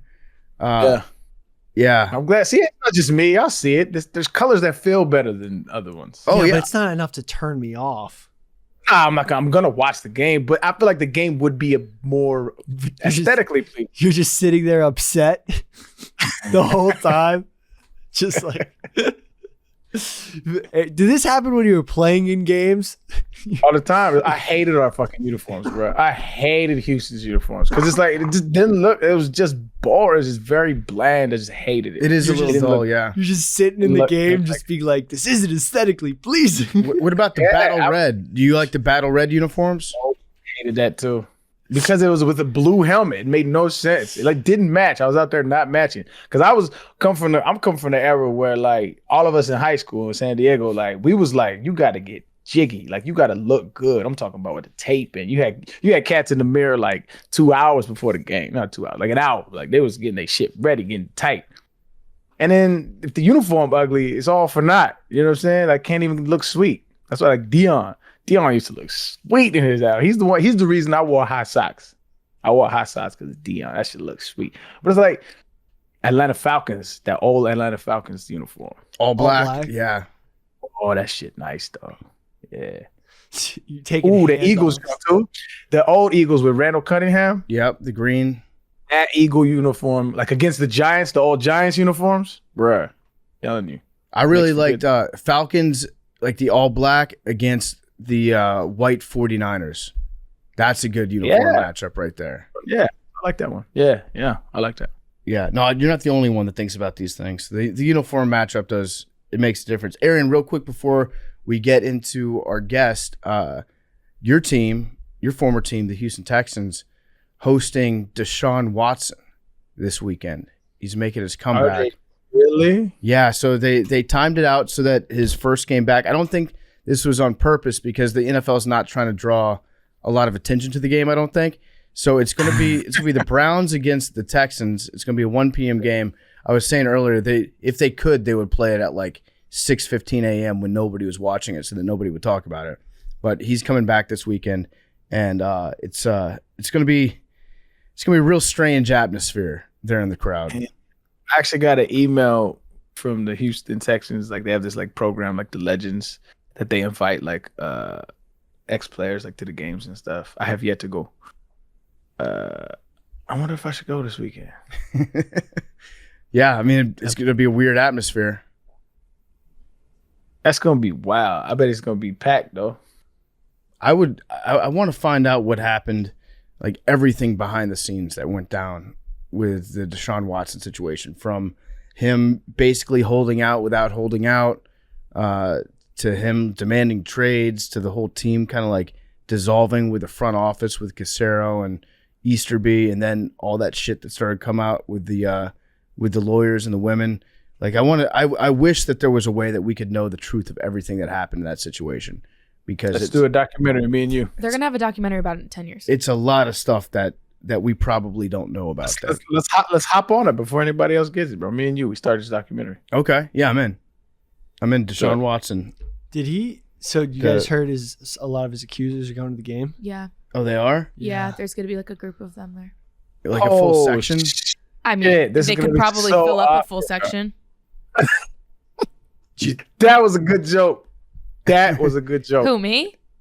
Yeah. Thank you. They could. Like it's probably going to be Do you think they're going to be 25, 30 women? Do you think they're going to be in the end? Like, I know this is not a funny joke, but what if they're in the end zone, like trying to distract him during the game? I want them to be on the sidelines booing him. Yeah. I want them to be able to physically hurt him. What during if the he's? game. What if they're sat right by the play clock where he has to look during the game to like try to make sure to snap the ball on time? They're all just there. Mm-hmm. I want them to be able to be on the field as defensive players when he is on the field. They would get whooped. I don't like. There's Every time 11. the sidelines There's is 11. good. I'm There's well- 11 defensive Houston You know- players, and then on top of it, there's 30 extremely angry women. Because you guys don't get it. Female rage is more powerful than I think a 300-pound defensive back is. Trust me, I get it. think I think 11. No. Or what if they all just Go ahead. rush the field and beat the shit out of him? I would be fine with that. I'm so like, glad. like streaking. As a Browns fan who's They all streak. What if they That's all fine. wait? Actually, what would happen if they all jumped on the field and killed him on live television? That's they probably what get- are we talking about? they probably get arrested. Would it For be murder? would it be one of those things? Because this happened in India, where a bunch of women went and killed their rapist, and then no one came forward as a witness of the killing. I would imagine this situation to be. Well, you just said it There'd would be be witnesses. during a football game. Well, and millions. I of it, know, it I is a know. Texans game, so it's probably only like a couple thousand people But like, that would be if witnesses. that happened, like, would anyone snitch? I will you wouldn't have to snitch. I will personally not call the police if that Me happens. either. I would. Let me tell you why I would. I have for the last about 2.5, 3 weeks. I don't know why. It popped up in my YouTube algorithm and I have not stopped. I admit it. I have been watching murder mysteries for like the past 2.5 weeks. But they're not like they don't like take they're actually interrogations of the actual murderers. And so I've been watching like mad, like I've watched at least 40 of these things. And the one thing I've learned is you are not implicating me in your bullshit, because I am not going to jail for your shit. I don't care how cool we are. I don't give a fuck what we got going on. They are the worst. It's just like they're the worst liars ever, first of all. But like when you just see how they try to like involve everybody that's not involved, and it's like, nah, bro, if I see something, I'm not a criminal. It's going down. You're getting it dialed on you. Don't do it around me. I've watched a lot of those videos too. They're addictive. The interrogation ones, where they are. the way that they try to get people to like tell on themselves for things. It's like, it's okay. Maybe something got out of control. Like things happen, you know. Like I've been in bad situations too. You probably didn't even mean to do it, right? And they try to get you to admit to something that's not that much of a deal, and then they just build that around until next thing you know, you're in jail. Or let's say like Seen this dude. Hold on, I see this dude. He killed his pregnant wife and his dad, and then her dad, and he threw their bodies in the dumpster and tried to set it on fire. And he's in there and he weaves together the wackest story. Like if I didn't know what happened, this story would have been the worst shit. Like it like a little kid telling the story. But like the prosecutor, the detective, he starts breaking him down. We're like an hour and 30 in. And he's like, look, I know you're lying. He starts doing what you're saying, right?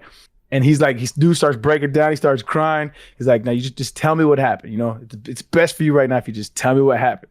And he's like, okay. can you give me some cookies and some Coke really quick? And it's just like you about to admit to a murder and you need cookies. It's insane, dog. Oh my God.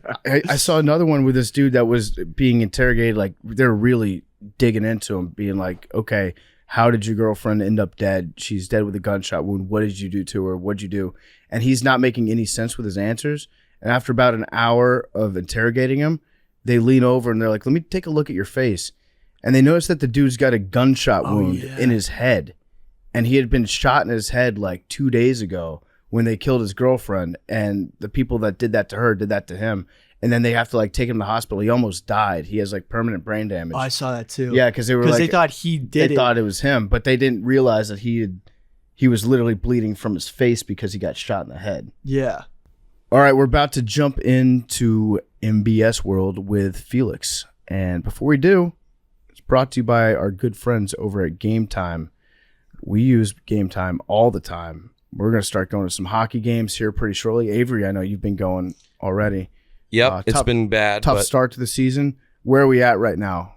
We are slowly inching on the panic button. I think it's the first 3-game losing streak in a long time, like 3 or 4 years. So it's tough right now. Not happy about it, but I'm always going to use Game Time. You know that. Yeah, and I think that it's still super early in the season. Alex Ovechkin is meanwhile blowing past all sorts of records, blazing up the record books. I think he just tied Wayne Gretzky for most road goals of all time. That's pretty impressive. That is. I'm going to be going to some Caps games this year. I'm going to be using Game Time to get there. Game Time was created by fans for fans. Game Time is the ticketing app that makes it easier than ever to score last-minute deals on tickets, sports, concerts, and shows. And they guarantee you the lowest price in the world. Big T, are you going to go to the Orange Bowl if you guys end up playing Clemson in the Orange Bowl? Sure hope so. Well, we should work with Game Time to get you in the door. Of course. It's going to be a ton of orange. If you want to go, check out Game Time. It's the best app to use for last-minute purchases. It's also super simple to transfer tickets. If you have somebody that's not technologically savvy, it's actually the easiest to do it on Game Time.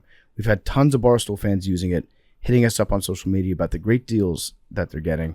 And we've been using Game Time all year. Went to go see the Mets play. We've been going to a lot of stuff here. It's so easy to use, amazing deals, the fastest growing ticketing app in the U.S. You're going to love it. Download the Game Time app. Go to the account tab to create that login and redeem code MACRO, $20 off your first purchase. Terms apply. Download Game Time. Last minute tickets, lowest price, guaranteed. And now, here's Felix on MBS. All right, we welcome on a recurring guest of Macrodosing. It's Felix at By Your Logic from Chapo Trap House. What else should we plug, Felix? That's about it. That's all I'm doing right now. So it's Felix from Chapo Trap House, and he's here because he's. Are you an MBS stan? Are you in the MBS army? I don't think I'm quite a stan. I haven't made a fan cam. But I would say I'm adjacent to the stan community. Okay, I've been reading a lot about Mohammed bin Salman, and he's a fascinating character. He's like my age, I think, right? He's like 36, 37. Yeah. And he is the crown prince of Saudi Arabia. So I don't know. Maybe you can share with us, when did you first learn about MBS? Because he's really only been on the international scene for the last like 6 years or so. Well, yeah, he for people outside of Saudi Arabia, he first sort of popped up around 2015. His big introduction to Gulf watchers in America and non-Arabic speaking countries in general was the Saudi incursion into Yemen, their involvement in the Yemeni civil war. He's always been a very interesting figure. For as long as Saudi Arabia has been a country, there have been ambitious princes, but he's more ambitious than any prince we've ever seen. I mean, you mentioned that he's crown prince. Well, before he was crown prince, he made them create a totally new position for him, which was deputy crown prince. That's not something that used to exist, but he was about 30 years old, or 29 at the time, actually, and wanted them to enshrine his growing authority within the kingdom in a completely made-up thing that hadn't existed before. So imagine being the crown prince at that point. And MBS Yeah. is like, yeah, I'm actually deputy now. You start looking over your shoulder like immediately. So like we can back up a little bit and explain how he even got to the position of being the crown prince, because he's the first of his generation that will take the throne, right? Because ahead of him, it just got passed around all the cousins and brothers that were the sons of Abdulaziz, right? Right. It used to be, the core group of power in the Saudi royal family. The royal family is gigantic. Some people say that, there are as many as 50,000 princes. But at the highest rungs of power, it was very exclusive. The most powerful group for a while was I'm sure I'm butchering this pronunciation, but the Sudari Seven. They were the sons of the most favored wife of Abdulaziz. And as you pointed out, the kings for the longest time were only sons of Abdulaziz. He will be, the first millennial king, assuredly, if nothing insane happens, which you can never quite count out. But yeah, he definitely represents a generational shift, but in some ways also a look backwards. A lot of the boomer princes and a lot of the sort of silent generation kings, people, including his predecessor, Mohammed bin Nayef, the previous crown prince, they did receive education outside of Saudi Arabia. Mohammed bin Salman never received foreign education. He didn't attend university in America. He doesn't have any foreign degrees. He didn't go to Oxford or anything like that. He's very much of the kingdom. Yeah. So he studied law in Saudi Arabia, and he's like super ambitious. And I don't understand why, if you were just a Saudi prince, why you would ever want to be ambitious. Like if I were him, I would be completely fine with my $1 billion or $2 billion, however much he was going to have. But I was reading up about how he was bitter at his father because he thought that although his dad was doing a good job, and like he was a noteworthy politician, he was running things and he had a lot of power, his dad was kind of a broke boy and wasn't using his position to amass all this wealth that a lot of the other people in the royal family were getting for themselves, like cutting side deals on stuff. And so he was like a little bit disappointed in his dad. So he said, okay, I'm gonna start running running a business. That's how he got that dog in him. He was the poorest. He was probably like the poorest cousin out of all of that whole royal family. So he was just like, I'm the broke boy. So he got that hustle on. Yeah, that's what happened. Yeah, rich prince, poor prince, and he was like pissed off that his dad. It's like his dad didn't have a job, basically. He was the poorest prince. And his father was probably one of these guys who's just like, you know what? I've seen so many of my uncles and fathers get killed over this whole squabble for power type thing. I'm just going to take my check and just like go chill out somewhere. Well, his father is the king. His father is King Salman. And he is a Sudari. He's a very powerful royal. I'm sure just in general, an incredibly rich man.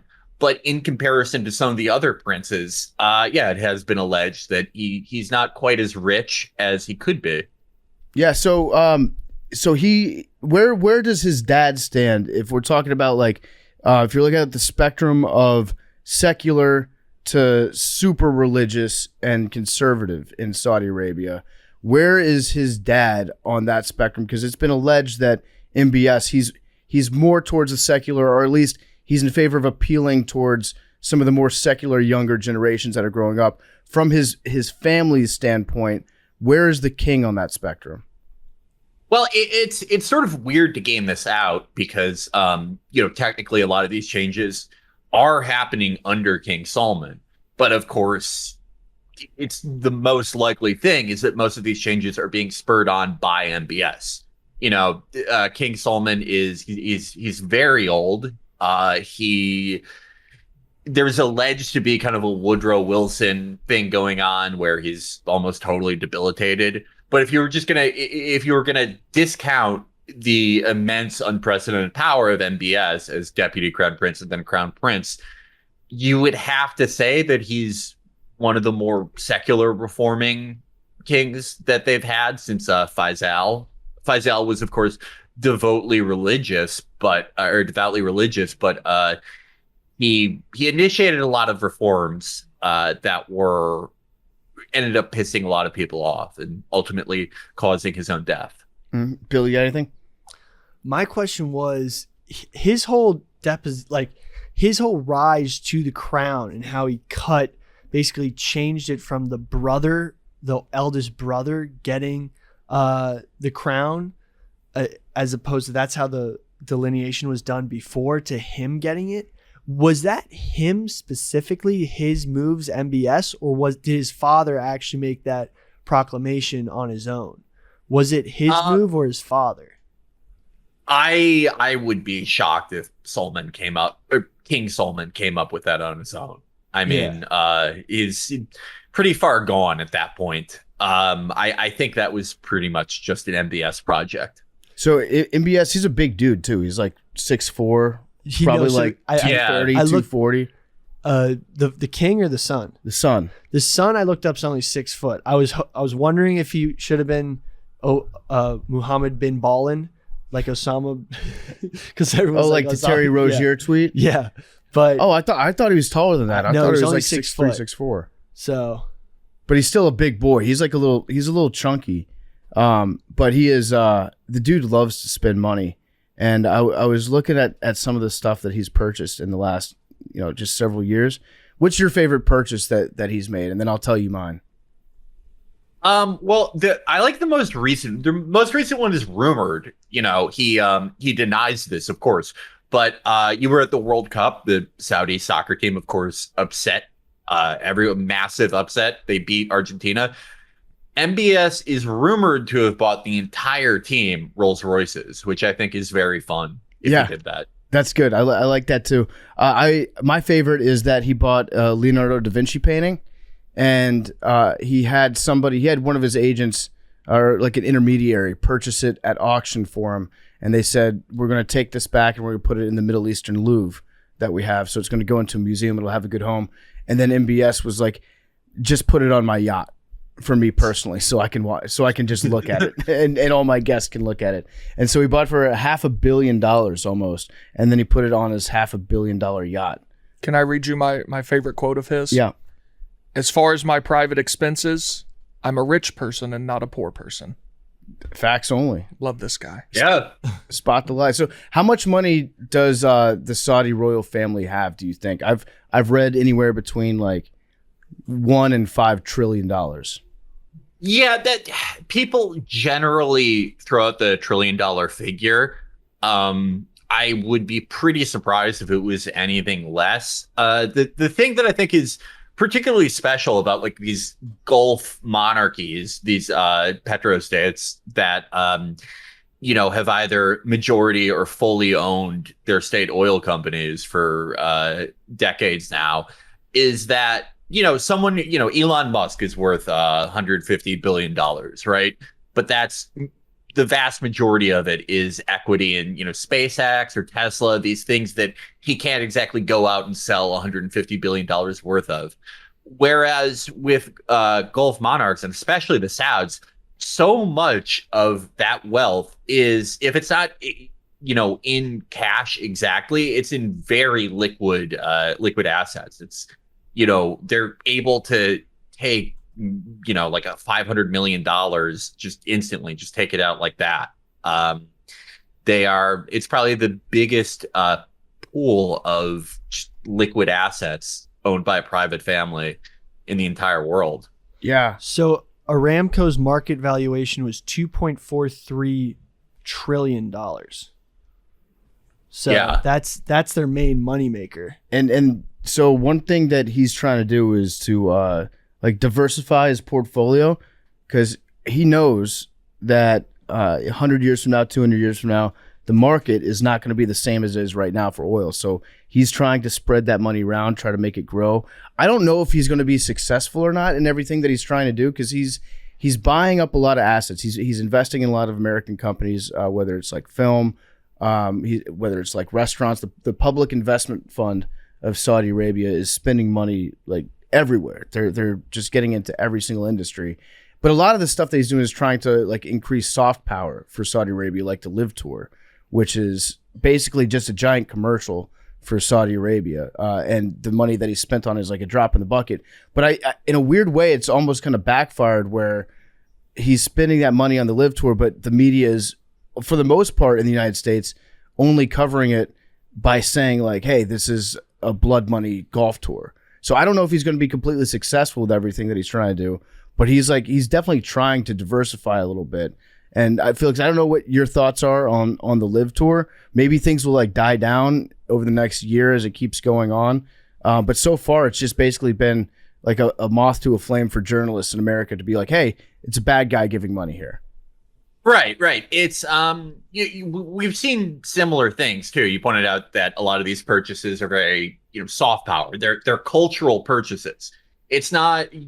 He's definitely making investments in things that he's hoping 100 years from now will grow, like he put it, into the S&P 500 or just 7% APY bonds. But a lot, he'll spend 100 million, 200 million on something that has a cultural foothold in the West. You talked about the Live Tour. There was a similar thing he did with Riot Games, the makers of the game that I cannot understand for the life of me, League of Legends, and then the game that's a far worse version of CSGO in Valorant. Cat, whoa, that's hella cat. Whoa. CSGO is trash. CSGO is ass. Are you kidding me? CSGO is so much better. You looks like you're playing the graphics on like Nintendo 64, bro. Stop it. Oh, it's like you don't counter strafe in Valorant. Valorant is so much slower. You can absolutely. That means you ass. That's why you booty at the game. That's what it means. I played CS:GO. Like I could shoot, but the graphics are. Come on, you at least admit that. Come on. Okay, yeah, I don't care. Like graphics are fine. Where did you top out in CS:GO? Did you get like hard stuff? I never no, because I played. I came from Valorant to CS:GO. I didn't come from CS:GO to go to Valorant. So like I was Diamond 2 was my highest in Valorant. So it's like equivalent. I don't know what they call it in CS:GO actually, but I can play. Diamond's pretty good. Yeah, you're definitely way better at Valorant than I could be, but I think CS:GO is a way more exciting game. But MBS did there was a big thing with Riot Games. The Saudis, through their state investment vehicle, made a big investment in ESL, which is the one of the Counter-Strike pro leagues.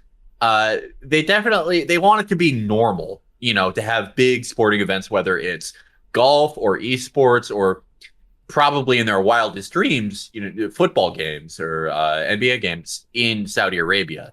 The problem, as you identified, is that MBS did one of the one things you don't do. He killed a journalist who, is an American citizen, which if you don't want journalists to talk about how weird all this is, that's you generally don't do that. Yeah, I do think that over time, this is usually what we see, things that we declare are complete aberrations and not normal and totally evil. If they just keep happening, 10 years later, we won't even notice. I think that's what they're banking on, and that's probably what will happen. My general sense was that he growing up and he's living in the Saudi royal family, he's very insulated and he experiences a lot of Western culture, even though he doesn't like go overseas like you mentioned to get his education like a lot of people do. Still a lot of the culture that they absorb over there. He is a millennial. He's got a smartphone.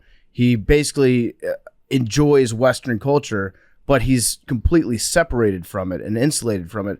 So his solution to this is, I'm just going to buy all the stuff that I like anyways, which is like a lot of rich kids growing up here in the United States. If they don't have to work, it's like, well, do something that you're passionate about. It's like, oh, okay, I'm passionate about sports. I'll buy a sports team, that sort of thing. So he owns Newcastle United too, in England, and he's invested in a lot of stuff.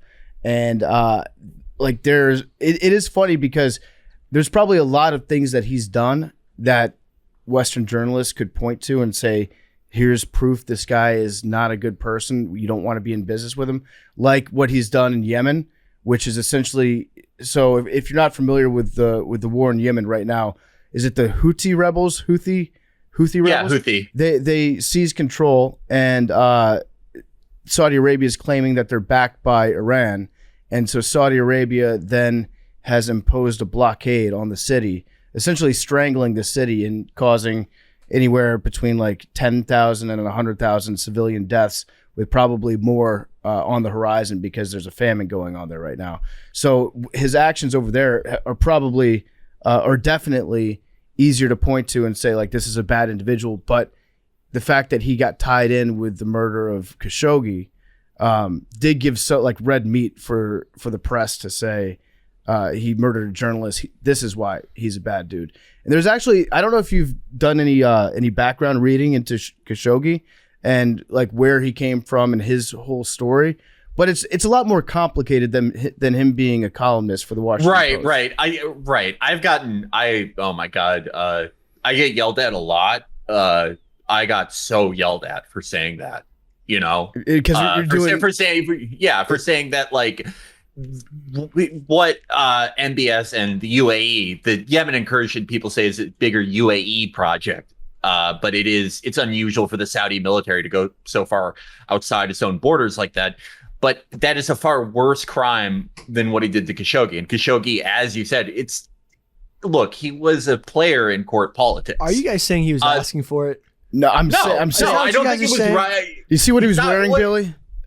Are you guys wasn't right. Billy, it wasn't right to kill him. I absolutely think that it wasn't right to kill him, but he was definitely playing a game that he knew could have fatal consequences.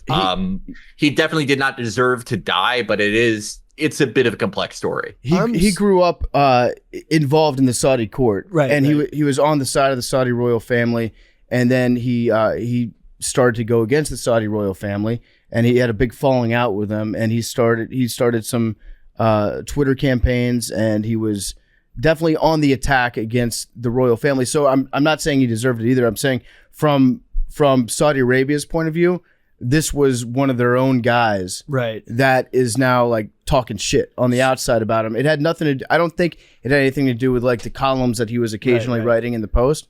But then they bring him into the Turkish embassy when he's looking to get his papers because he's about to get married. Right. And the Saudis had a tiger squad of hitmen up there that choked him out and dismembered his body. And then watching the fallout after that, where they tried to act like, first of all, they had no idea that this guy even went missing. And then, he might have gone missing, but maybe it was an accident. And maybe he left after he went missing for a while we killed him, my bad. And now MBS is saying, it's not my fault. I didn't order it, but it's my responsibility. And I take responsibility for it. So 2 questions on that. So knowing a lot of background on it, do we think that Khashoggi might have been this Twitter entity, Mujtahid, who was like a whistleblower who used to report on all the scandalous affairs within the royal family, and this was another reason, or he's a contributor to this Twitter entity that used to leak a lot of stuff on the Saudi royal family? Do you think this may have contributed to it? I don't know. Is there any? I can't say. Yeah, I haven't heard about it. I did hear that Khashoggi might have been working with some of the 9/11 plaintiffs that are filing a lot of the lawsuits, and that would be a reason that MBS would see him as a major threat because of the liability that lawsuit would pose if he was giving them any inside information as to what happened. I don't know how accurate that research that I read was, but people were speculating about that part. Billy, just a quick follow-up on that. It appears that the Mujtahid account is still tweeting long after Khashoggi's death. So I don't think, multiple people can have access to one account, but I don't think it was him. Because that was a big thorn in MBS's side. And I was doing a lot of research on it, and there was some speculation towards that. But I'm just so surprised this guy walked into a Saudi Arabian embassy knowing, that tiger squads exist. Like it almost seems like a death wish, just because he wanted to marry. He had to get divorced from his old wife. He was that horny. Yeah, willing to risk it all. He was risking it all for a new Turkish wife. Yeah, I read some other stuff about MBS as a child when he was growing up, experiencing Western culture and like dancing to music and getting yelled at by his uncles because they were like, "Hey, we're not allowed to partake in this. You're going to get everybody into trouble."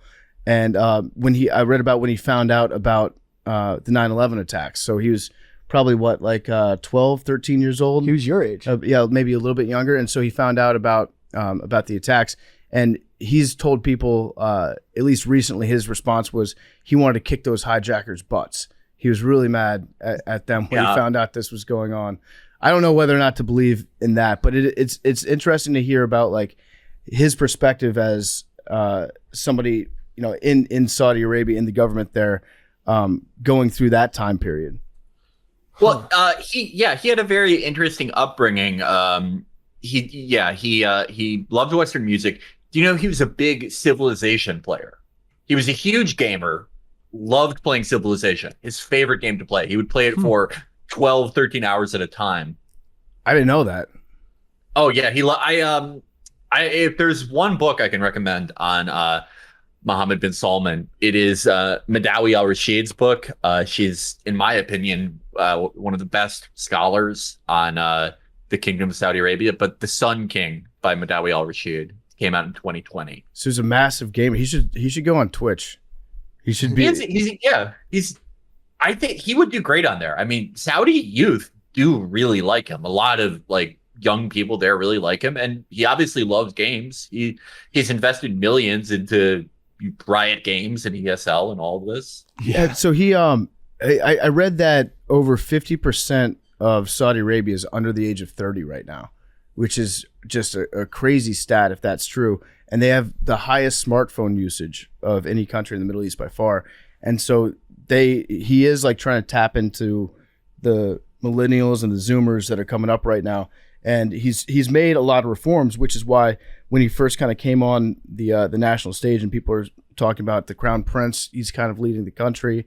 Is he a great reformer? And he got a lot of glowing press before the Khashoggi thing about how he was making these changes, because like and some of it is probably a lot of window dressing when they're saying, okay, we're going to allow women to drive, we're going to open up movie theaters, we're going to let you listen to music in cafes, and we're going to have, you know, the intermingling of the sexes. Those are all like undisputably good things, I think. Right. But the question was, how much of that was he doing for the PR, and why, in your opinion, do you think he was mostly doing that for PR, or do you think he's a realist and he's like, if I want to maintain power, I need to have the younger generation appreciate me? I mean, I think it's a little bit of both. I think in his opinion and his reading of things, that for Saudi Arabia to exist as a state in a world where, you know, Aramco isn't worth $2 trillion, where oil is not the driving force of a lot of things, that things need to change a lot. The economy of Saudi Arabia needs to change a lot. And I'm sure in his opinion that in order to have like a big information technology sector, for there to be a lot of tourism, for all these things that he clearly wants, Saudi Arabia can't be quite as hardline religiously, at least in the law, as it has been previously. That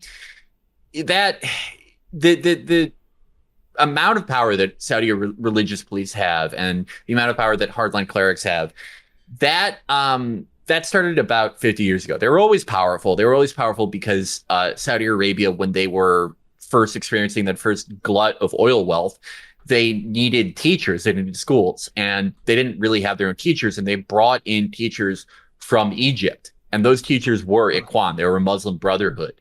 And it was already a pretty religious state. It was a pretty religious family, but that just sort of, that enmeshed very hardline beliefs into the society of Saudi Arabia. King Faisal, who I mentioned about 20 minutes ago, he was a big reformer. He made it so there were TV stations, so women could get education, all these things. Despite being very religious himself, he had similar ideas to MBS. He thought that the kingdom did need to change a lot. And he ended up being killed by a sort of distant nephew, because that nephew's brother, who was also a prince, was killed in a protest. And ever since then, Saudi kings have been very trepidatious about reforms. They've made a lot of concessions to the religious hardliners in their country, and given the religious police a lot of power. But for MBS, I think some of that, okay, women driving, that was a big thing that happened when they allowed women to drive. I think that's more window dressing. That's more he wants international headlines. Mm-hmm.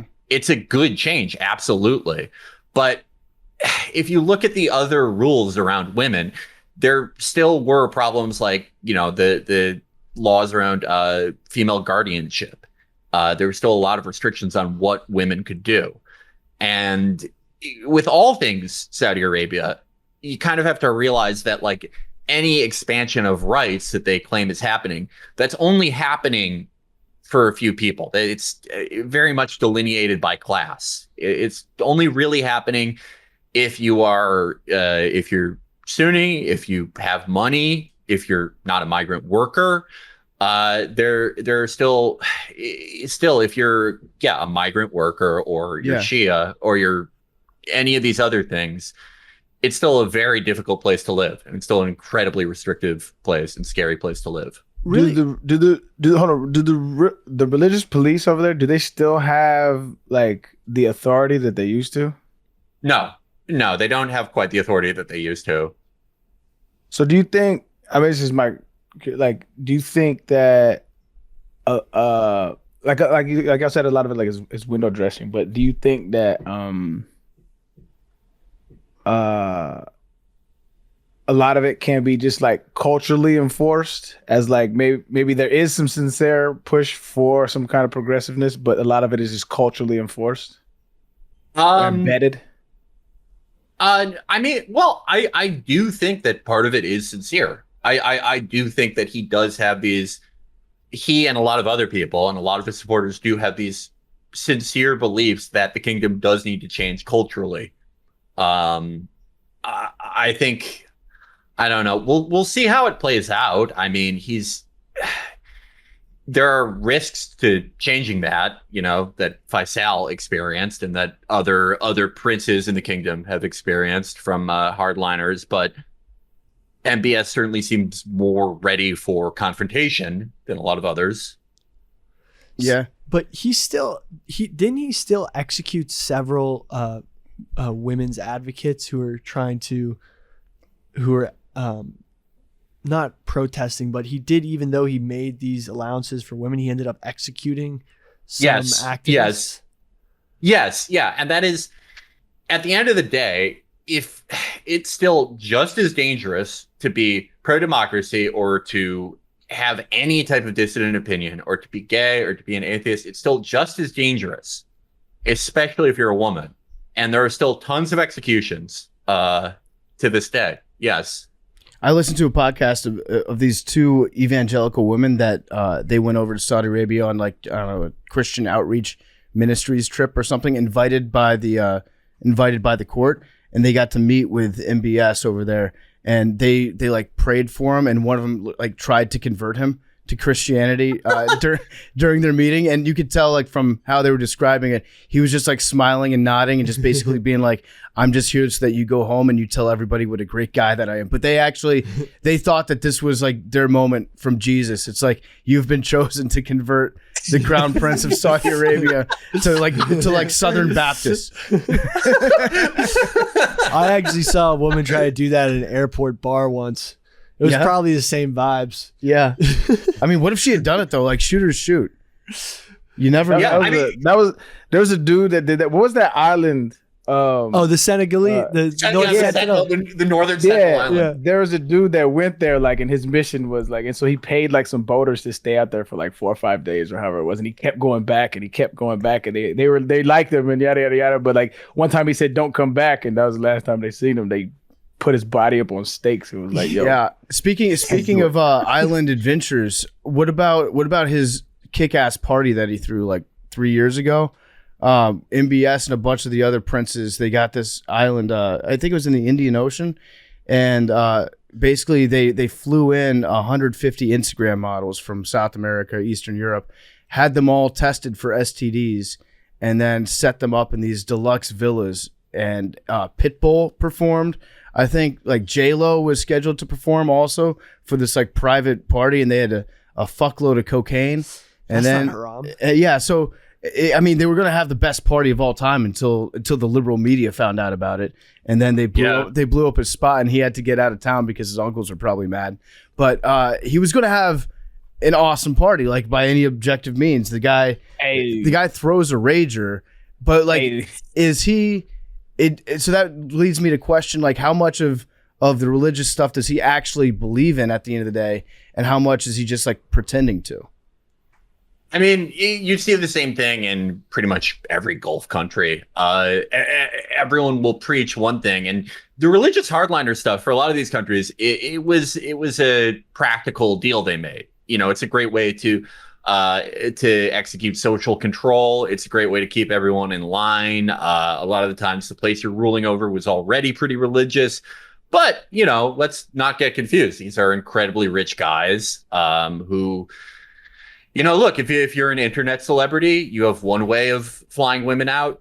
If you own a Ramco, that's an entirely different league of flying girls out. Yeah. So at the end of the day, I'm actually glad that his uncle stopped that from happening. Yeah. Because I don't want to compete with that. Dude, I bet Dan Bilzerian would get along real well with MBS. I bet they'd be like best friends. We should normalize that, though. Normalize your ticket into the party a clean STD test. That would change the game. Like that's okay. Or it's like a stoplight party where like the people that you wear like a red shirt if you've got herpes, so you can hook up with other people that have herpes too. Okay, I'm with that. You can come to the party, but yeah, you know, like yeah, segregation regarding what disease you have. Yeah, you wear like polka dots if you've got HPV. Well, okay, don't all men like latently carry the HPV virus? It's something like 70% of people above a certain age. I got vaccinated from it several times when I was young. Yeah, so I don't know about you older dudes. The younger generation doesn't. Yeah, they don't know. You guys are dirty, bro. You guys don't have that HPV. I don't got. But no, like my generation, it's something like 70% of sexually active people have HPV because it's everywhere. And so if women get it, it's not that big of a deal for guys, except for the fact that we spread it. And then when women get it, that's where like 99% of cervical cancer comes from. Wait, so did you guys actually get like warts on your dick? No, like I don't even know if I have it or not. But I know I don't have it. I'm a sexually active male of my generation, so sick. Yeah, it rocks. But I don't think that I have it. But by the statistics, like 70% of people do. So who knows? Well, my generation doesn't do sex, so wasted the HPV. That's true. No. Michael Douglas, that's where he got. Actually, I should take it back. It is dangerous to men if you eat too much pussy. Michael Douglas, he says that he got jaw cancer from eating too much pussy, from HPV. He got HPV of the throat. So it can, I guess, when can the affect dip guys. catches up to a lot of dudes, it's like, no, it's not the dip. It was the push. Yeah. So it wasn't tobacco. You talked about how like it's common in the Middle East for these different for the oil states to have like different rules set aside for the ruling class as opposed to everybody else, and it keeps everybody in line. If you tell everyone that's beneath you like you have to observe these strict rules, and then you pretend to observe them by yourself. But you actually just go out and you party your dick off. Do you think that the younger generation in Saudi Arabia, you think like what do the polls say? I know there's probably not accurate polling going on in Riyadh, but is the general consensus that like the younger generation likes MBS? That seems to be the case. I mean, of course, very difficult to reliably poll Saudi Arabia, but the vibe I kind of get from Saudis I've spoken to and people who aren't Saudi themselves, but, you know, speak the language, talk to a lot of people from Saudi Arabia, have a lot of friends there, is that, you know, among millennials and younger generations that, yeah, he is quite popular. Yeah, I guess I could see that because he like acts like a normal person sometimes. He's expressive. I guess that's the difference that I've noticed about him more than anything in all the media that I've seen is like he actually seems like a human being as opposed to a lot of the older generation, which is they're almost like aloof. The Saudi royal family, they don't show a lot of emotion. They don't react to things really. They just kind of they wander around, and in their confidence. And I think that MBS, at least, like every picture that you look up of him, I don't know, he's got a great social media team, I think, and a great internet team. He is very, very attentive, or his court is very attentive to social media. But every picture that you see of the guy on the internet, he's like smiling or like enjoying something. So it naturally makes you think, wait, is this guy better? So when we're talking about trying to pull Riyadh in Saudi Arabia, how much of the Saudi Arabians, because Saudi Arabia, the whole royal family is one tribe, are all of those like technically Saudi Arabian citizens, are they all like related to the royal family? No, not they're not direct descendants of the family. Right. They could be related through marriage or distantly related. I mean, with 50,000 princes, they're going to be related to a lot of subjects. 50,000 people who princes? Oh my God. at least. That I have seen the 50,000 figure quoted. Could be more, but yeah. I don't think that for the most part though that everyone is a direct descendant. Right, but somehow related. Yeah, they might be. I mean, in some ways that a lot of people share common ancestors going back generations and generations. I think it's God, there's some English king that like Obama and George W. Bush and everyone is related through. It's not Richard the Lionhearted. I forget who it was. That's a weird conspiracy. I know Reptile. that one. Yeah, that like all the presidents were related to one. Yeah, I know that to one. one British king. Let's Well, talk. it's not a conspiracy. It's just like a weird accident of a guy having a lot of ancestors. But it is interesting how that works out. Except Trump. Except Trump. Yeah, Trump. Yeah. Except Trump, because he's Scottish. He doesn't have any, like, all those guys are related because that, they have like a little bit of like Anglo ancestry, but Trump is just Scottish and German, so he has none. The prince that was promised. The Neom city that they're building over there. It seems like the most cocaine idea of all time. That's what's dangerous about these guys is they've got an unlimited supply of cocaine and an unlimited supply of all the infrastructure and abilities to execute all their cocaine ideas. And so the Neom city sounds fucking insane, but it also kind of rocks.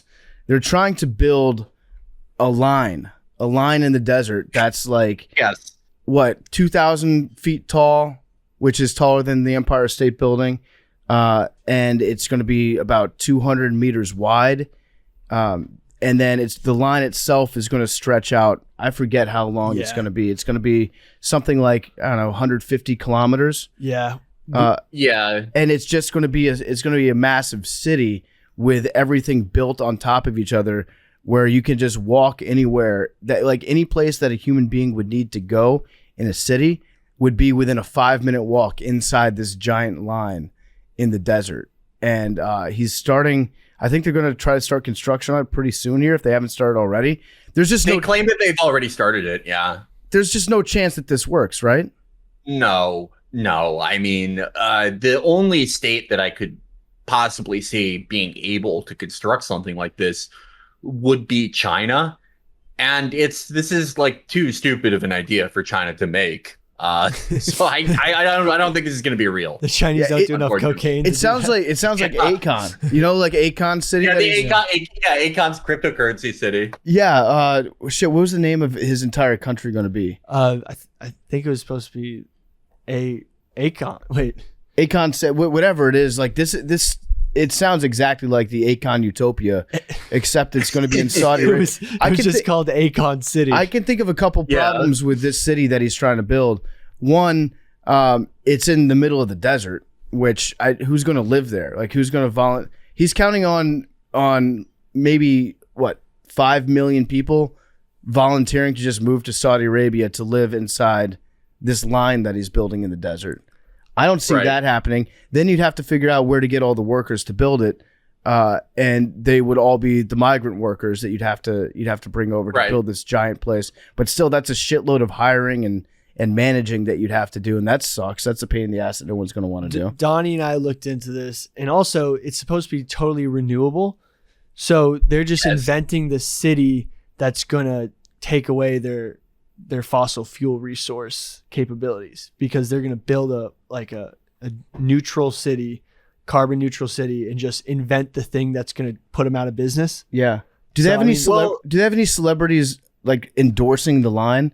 Because I've seen some pretty impressive marketing videos that they've put together for this line that they're building, and it seems like they've got a big commercial budget. I wouldn't be shocked if like David Beckham was like they gave him the penthouse suite in the line, and he starts doing videos for how incredible it's going to be. Oh, the graphic designers who get those contracts to just Shaq will absolutely be endorsing the line. Yes. yeah. But like the contracts they get to like put these crazy ideas to fruition in like an image, those guys must be the one who bank out from like, because they probably have new ideas every week. Like, oh, the Sheik wants a new makeup of a spaceship that just goes around the earth every day. Yeah. And they're like, oh man, this one's so fun to construct. Like, do you think that MBS is doing a serious amount of cocaine? I think it's less cocaine than it is, a boy who played Civ a lot grows up and gets to lead his own country. Yeah. It's like he's playing Civ in real life. The thing that I love about the line is that it's like they preempt every question you would have about it. When you're like, okay, you're going to have this city that's the entire length of the country that's in one line and will have the population of New York in it. How are you going to power it? Oh, it's going to be totally renewable. Oh, why didn't anyone think of this? A totally renewable city that produces zero waste and, grabs water out of the air to deal with the problem of how they don't. One of the things they said that all of the water will be desalinated salt water, which no one can afford to do on like a mass scale, on the scale you would need to do it for a city. But they preemptively claim that they've solved every problem you would need to solve to have this be a real thing. Oh, yeah. Quick question on desalination. PFT just got back from Qatar. Did you taste any desalinated water? Not that I know of. I did realize I made a classic rookie blunder for a first timer in the Middle East. They, those hoses that they have next to all the toilets. I thought I sprayed my butthole with it because I thought that's what it was for. And then shit water got on the floor in front of me. I was like, oh, that's a mess. This is impractical. Somebody told me today that hose is just designed to be used to spray down the stains on the toilet bowl after you get done taking a shit. So you're spraying shit. I sprayed it on my butthole one time because spraying shit across the bed. I hit the leather Cheerio with it one time just because that's what I thought it was for. I didn't want to be rude. You set a bad precedent for Westerners abroad. Well, no, I'm admitting my mistake. When Bin Salman's like Westerners are uncivilized, and that's who they're talking about. So how much would it cost as MBS starts to spread his soft power? And he probably will try to. What if he bought the Washington Commanders?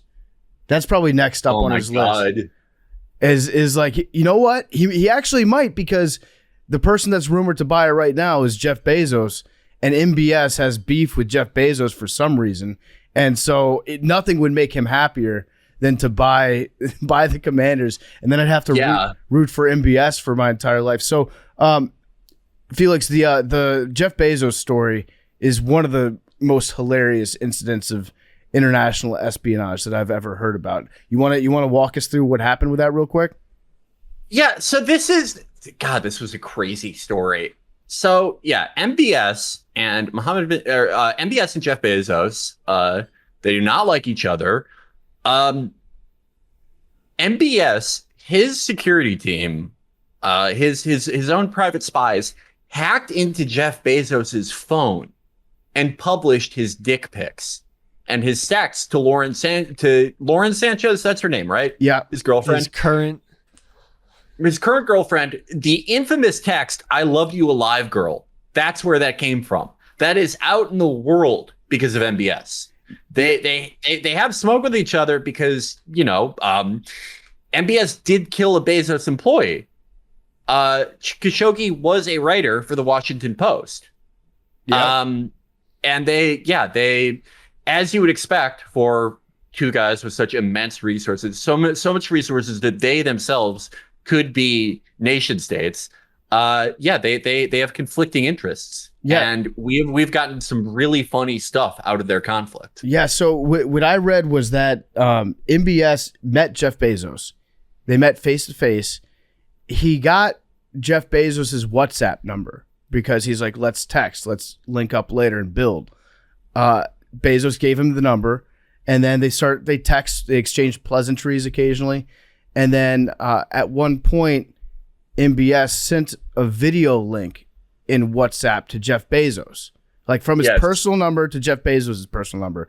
That video link then, because it was on Bezos' phone, I don't even think he had to necessarily click on it, but that that video started transmitting something like 2,000% more data out of his phone at that point. The speculation is that it was sending all the contents of Bezos' phone back to MBS's security team. And like a couple months after that link was sent, MBS then texted Jeff Bezos back something like women will take all your money, like guys being dudes, just like joking around. But it was a picture attached to that text of a woman that looked exactly like Jeff Bezos' girlfriend. And so it was like Mohammed bin Salman buzzing Jeff Bezos' tower to be like, I got dirt on you. I got dirt. Yeah. Be very, very careful.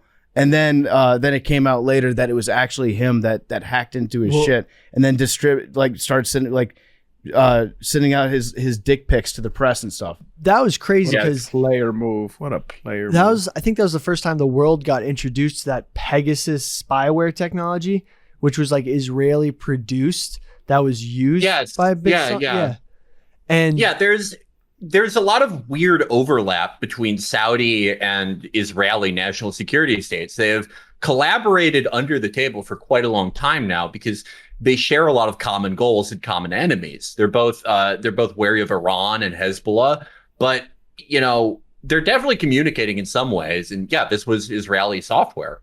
Yeah, so I know you got to run in a second. I got one last question for you, just about like your general impression of that relationship between Israel and Saudi Arabia. Do you think that we're going to see at some point Saudi Arabia like come to the table with Israel and almost, I don't want to say bury the hatchet entirely, but make peace and publicly make nice with them? Because I feel like Saudi Arabia knows that that's one move that would go a long way towards them being more legitimized in Western cultures. It's really hard to say because yes, on one hand, if they had an open diplomatic relationship with Saudi Arabia, it would make them normal enough in the eyes of the rest of the world to put their capital to use anywhere. They could buy almost anything they wanted if they were seen as that level of normal. But the problem is, Israel, and especially Israel in the last 20 years, is incredibly unpopular, not just in the Muslim world, but really throughout the entire world. I mean, the current government is, one of the most openly fascist democracies that we have on the entire planet. And it's one thing if you are making diplomatic relations with Israel as it existed, under Ehud Barak, which was still, occupying Palestine and still committing horrible acts. But it's even less tenable to do it, in a government where there are just far right religious fanatics saying absolutely genocidal, insane things about all Arabs and all Muslims. I do wonder, though, if his calculation is that within Saudi Arabia, among his young supporters, that they will accept this as sort of like a realpolitik goal, where it's like, okay, this might not be the most palatable thing, but we need this for Saudi Arabia to become like a modern country. If I had to bet, I would probably say no, unless the Israeli government somehow gets more normal themselves, which I don't really see happening. Yeah. Yeah, I always think that that's like something in their back pocket that they've got, where if they wanted to, and wow, Saudi Arabia just scored against Mexico right now. Ooh, damn! In the 95th minute. I don't know what that means on any implication here. Poland was going to go through anyway, but that makes the tiebreaker goal differential instead of yellow cards. Okay, but if Saudi Arabia scores again, then Saudi Arabia goes through, right? if they tie Mexico? Yeah, possibly. I'm not sure about Let's- that, but I know it was between Poland and Mexico. Let's see if MBS drops a bag to the ref and gives him an extra 5 So minutes. it was very funny seeing him at the opening ceremonies for the World Cup, because the Emir of Qatar was presiding over the ceremony, and he had the president of FIFA next to him, and then next to the president of FIFA was MBS up there, just like with his big smile on his face, and you could tell that like it was like a fuck you moment from the Emir of Qatar to have him as his guest of honor, being like, I got the World Cup in my tiny ass country, and you have to sit here and watch it. It's definitely like a nice little medal that he can pin on himself when it comes to the games of like who can collect the most seminal moments in Western culture amongst these Arab like oil states between those two. Weren't they bad? Qatar. I mean, they're all bad. They're all. No, I mean, like, they're all wasn't bad petro states. Qatar and Saudi Arabia not doing well? Weren't they? Yeah, There was a diplomatic crisis in 2017 where there was a blockade on Qatar, their naval ports and their airspace. It was really a lot of it was over the perception that Qatar plays both sides, Saudi Arabia and Iran. But they kind of have to. They're a very tiny country that does share a lot of natural gas fields and oil projects with Iran. If you want to talk about a country that has an incredibly sophisticated media and soft power operation, Qatar. Yeah. That was another problem, was they felt that like through Al Jazeera, the preeminent news source, that they had been incredibly critical to Saudi Arabia. They also backed competing rebels in Syria. That's another thing.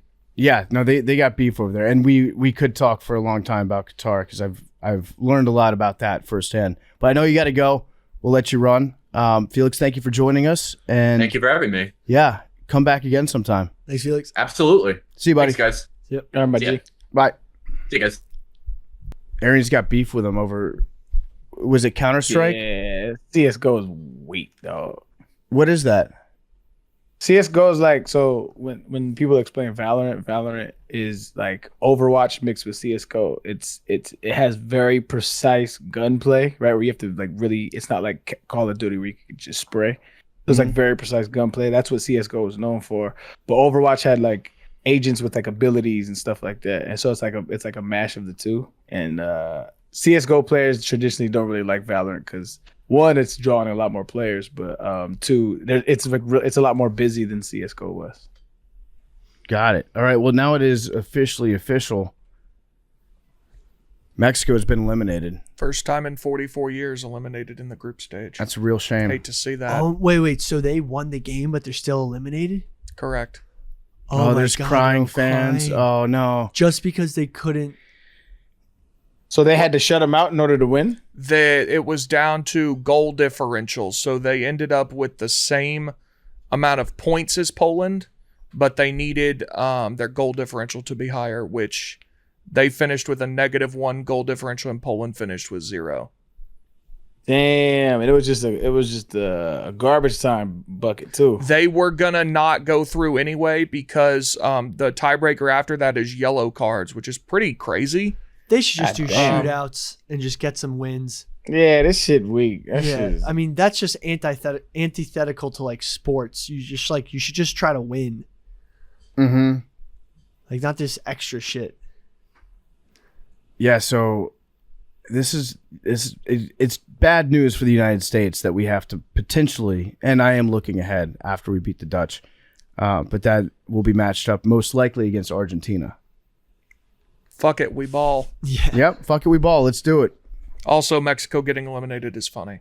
Messi's That's our World Cup. We advanced. Mexico didn't. No. Our World Cup is the World Cup. Yeah, Theirs we're- is not. They're Dunsky. Messi's We're on still more, in this bitch. Messi's probably the only person who's on more HGH than Liver King. You think Messi was? Yeah, it's He's proven. like 5'4". Dude, look up Messi, like Argentina, or no, Barca, like paid for his HGH treatments because he actually like needed it. Oh, because he's so small. Doesn't he have that human growth deficiency? Yeah, so they He like was supposed to juiced be- him up. He was supposed to be like 4'7". Yeah, and they gave him $132,000 worth of HGH because he was so skilled. Wait, is he only 5'4" now? Yeah, Wait, Messi?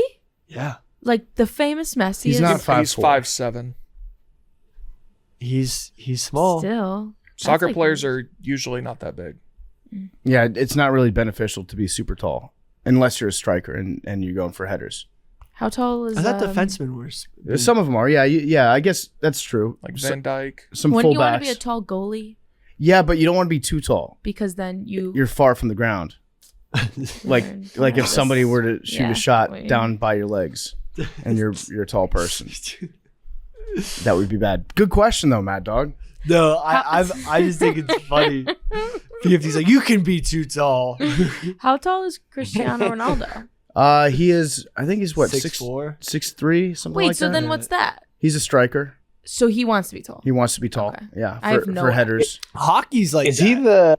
he the greatest soccer player of all time? Nope. No, Messi. No, he's not. Maradona is. Who's that? No, I'm talking about Ronaldo. Yeah, Diego Maradona is better than Cristiano Ronaldo. So is Messi. And who does he play for?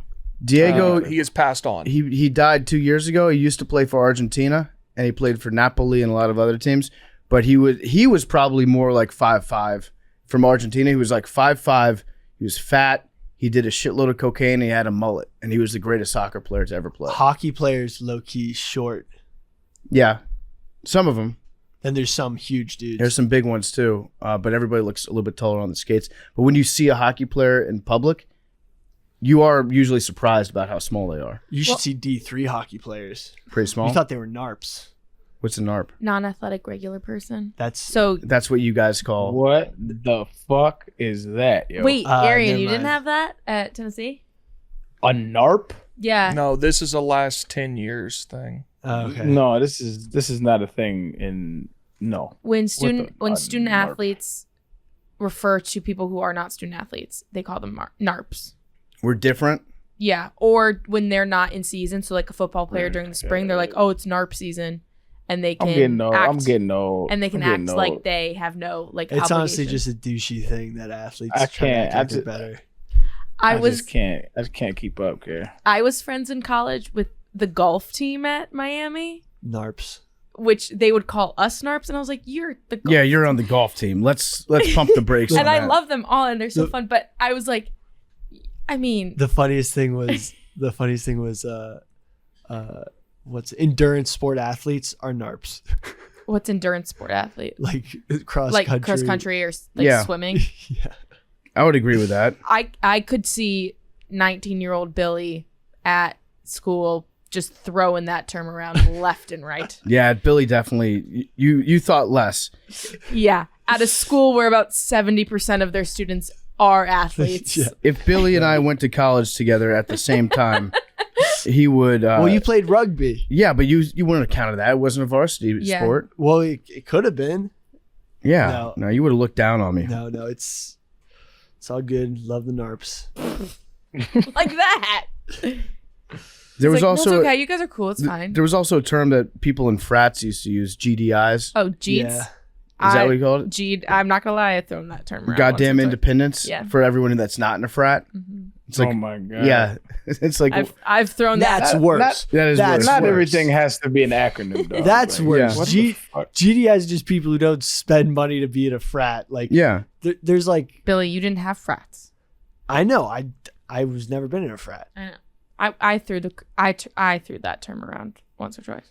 Were you were in a sorority? Look at me and tell me that it wasn't a sorority. I don't know. Yes. I don't know if they had sororities in Miami. Ohio. What's your sorority? Bang the set. What's your sorority? Kappa Delta.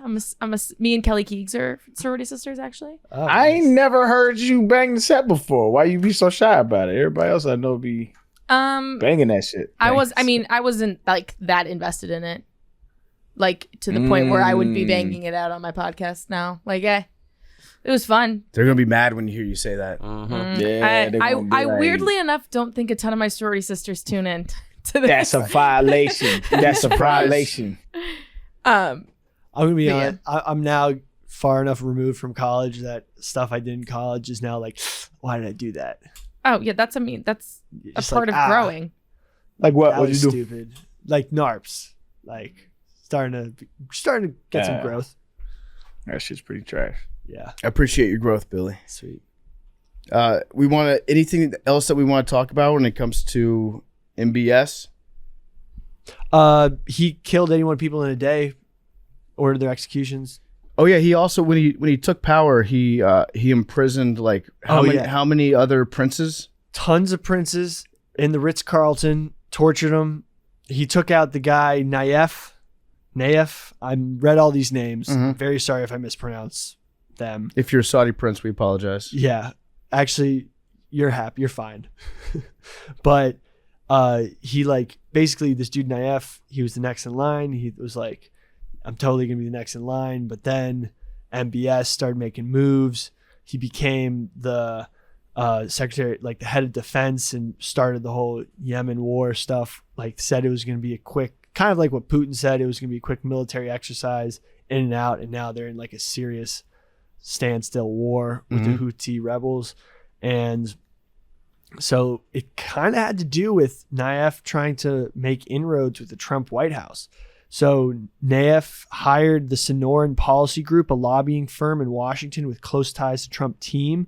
Sonoran, which has been renamed Strike Global Diplomacy after its chairman, was hired to provide Nayef's Interior Ministry broad advisory services in Washington.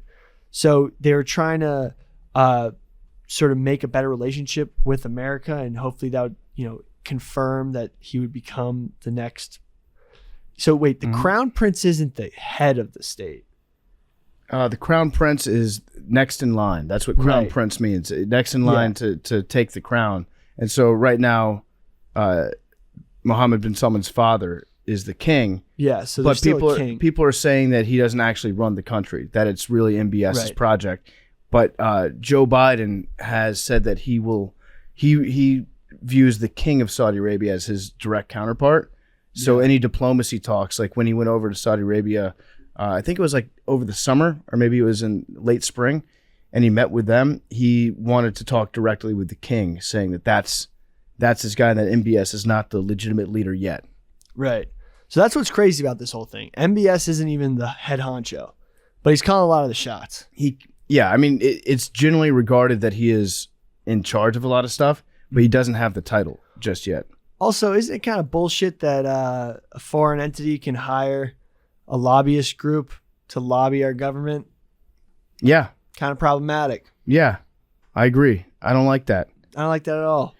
He also, I think it was he had a visit back in 2017 from the Prime Minister of Lebanon. He visited Saudi Arabia. And so the Prime Minister of Lebanon comes to chill, and MBS has like some background intel on him, and he's like, I think this dude is running with the Iranians right now behind my back. So I'm gonna hang on to him here for a while. And so he imprisoned him in whatever like super nice hotel he was staying in, wouldn't let him leave the country until he resigned. So he was like, dude, you're not going back to Lebanon until you resign your presidency. And so, yeah. And so he made him resign, and then he gets back to Lebanon and immediately annuls his resignation. He's like, psych. I just said what I had to say to get out of there. Who do you think, what would be the American equivalent to doing that? Like if we got the Bahamian president to resign while visiting the U.S.? Yeah, or maybe Justin Trudeau. Yeah. But they're almost too big. Yeah. MBS also has beef with Justin Trudeau. Oh, really? They sanctioned, it is called the Canadian Kerfuffle. After Canadian Prime Minister Justin Trudeau called for the release of the activists and general improvement of human rights in Saudi Arabia, the kingdom responded by expelling the Canadian ambassador from Riyadh, freezing trade with the Northern American country, and ordering all Saudi students based in Canada to return home. We don't want to be political football in Canada's domestic politics. Find another ball to play with, Foreign Minister Adel Al-Jubeir said in the Council on Foreign Relations in New York City. Okay.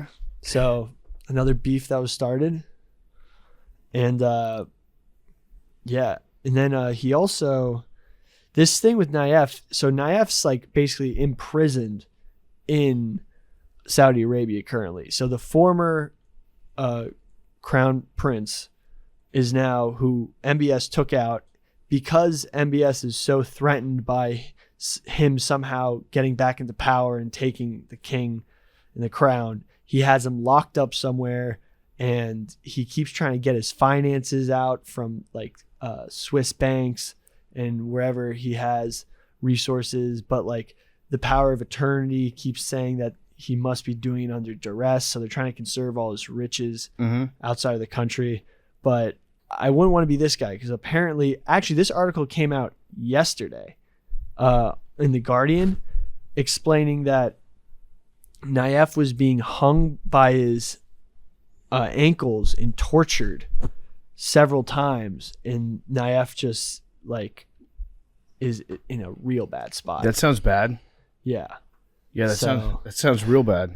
I mean, this dude is only, he was in line for the throne, and because he's still like a threat, he's now just getting tortured.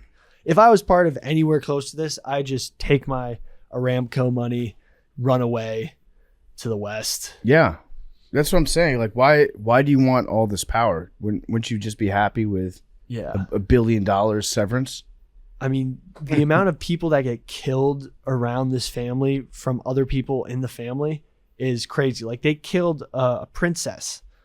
In 1977, one of King Saud's great-granddaughters, Princess Michelle bin Fahd Al Saud, was executed by firing squad at age of 19 for alleged adultery.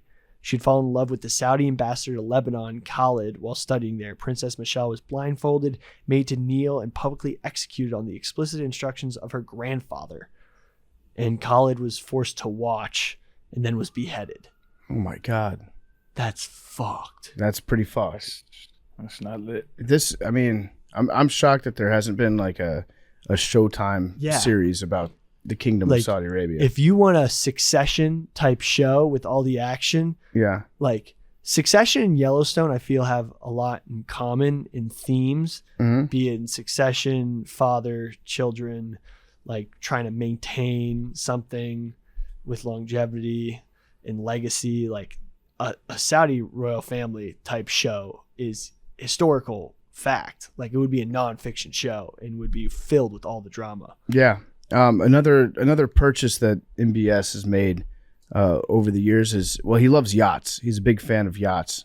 And he saw that Bill Gates was taking a yacht out for, I think it was like $5 million a week. And the yacht was called Serene. And MBS had been on that yacht before and really took a liking to it. And he got pissed off that Bill Gates was now on the yacht that he used to be on. So he said, fuck it, I'm going to buy this boat for like $400 million just so that Bill Gates doesn't get to ever take it out again. So he bought like a spite yacht, which is pretty good level of fuck you money. And that's where the painting, the Leonardo da Vinci painting, is right now, which it's kind of ironic because it's a painting of Jesus. So he spent like $500 million on a painting of Jesus to put on his big ass yacht that he only bought so that Bill Gates couldn't have it anymore. That is the biggest middle finger to Western culture I could think of. It is. It's a giant middle finger. Also, buying a yacht is so not financially responsible. Like, even for rich people. Yeah.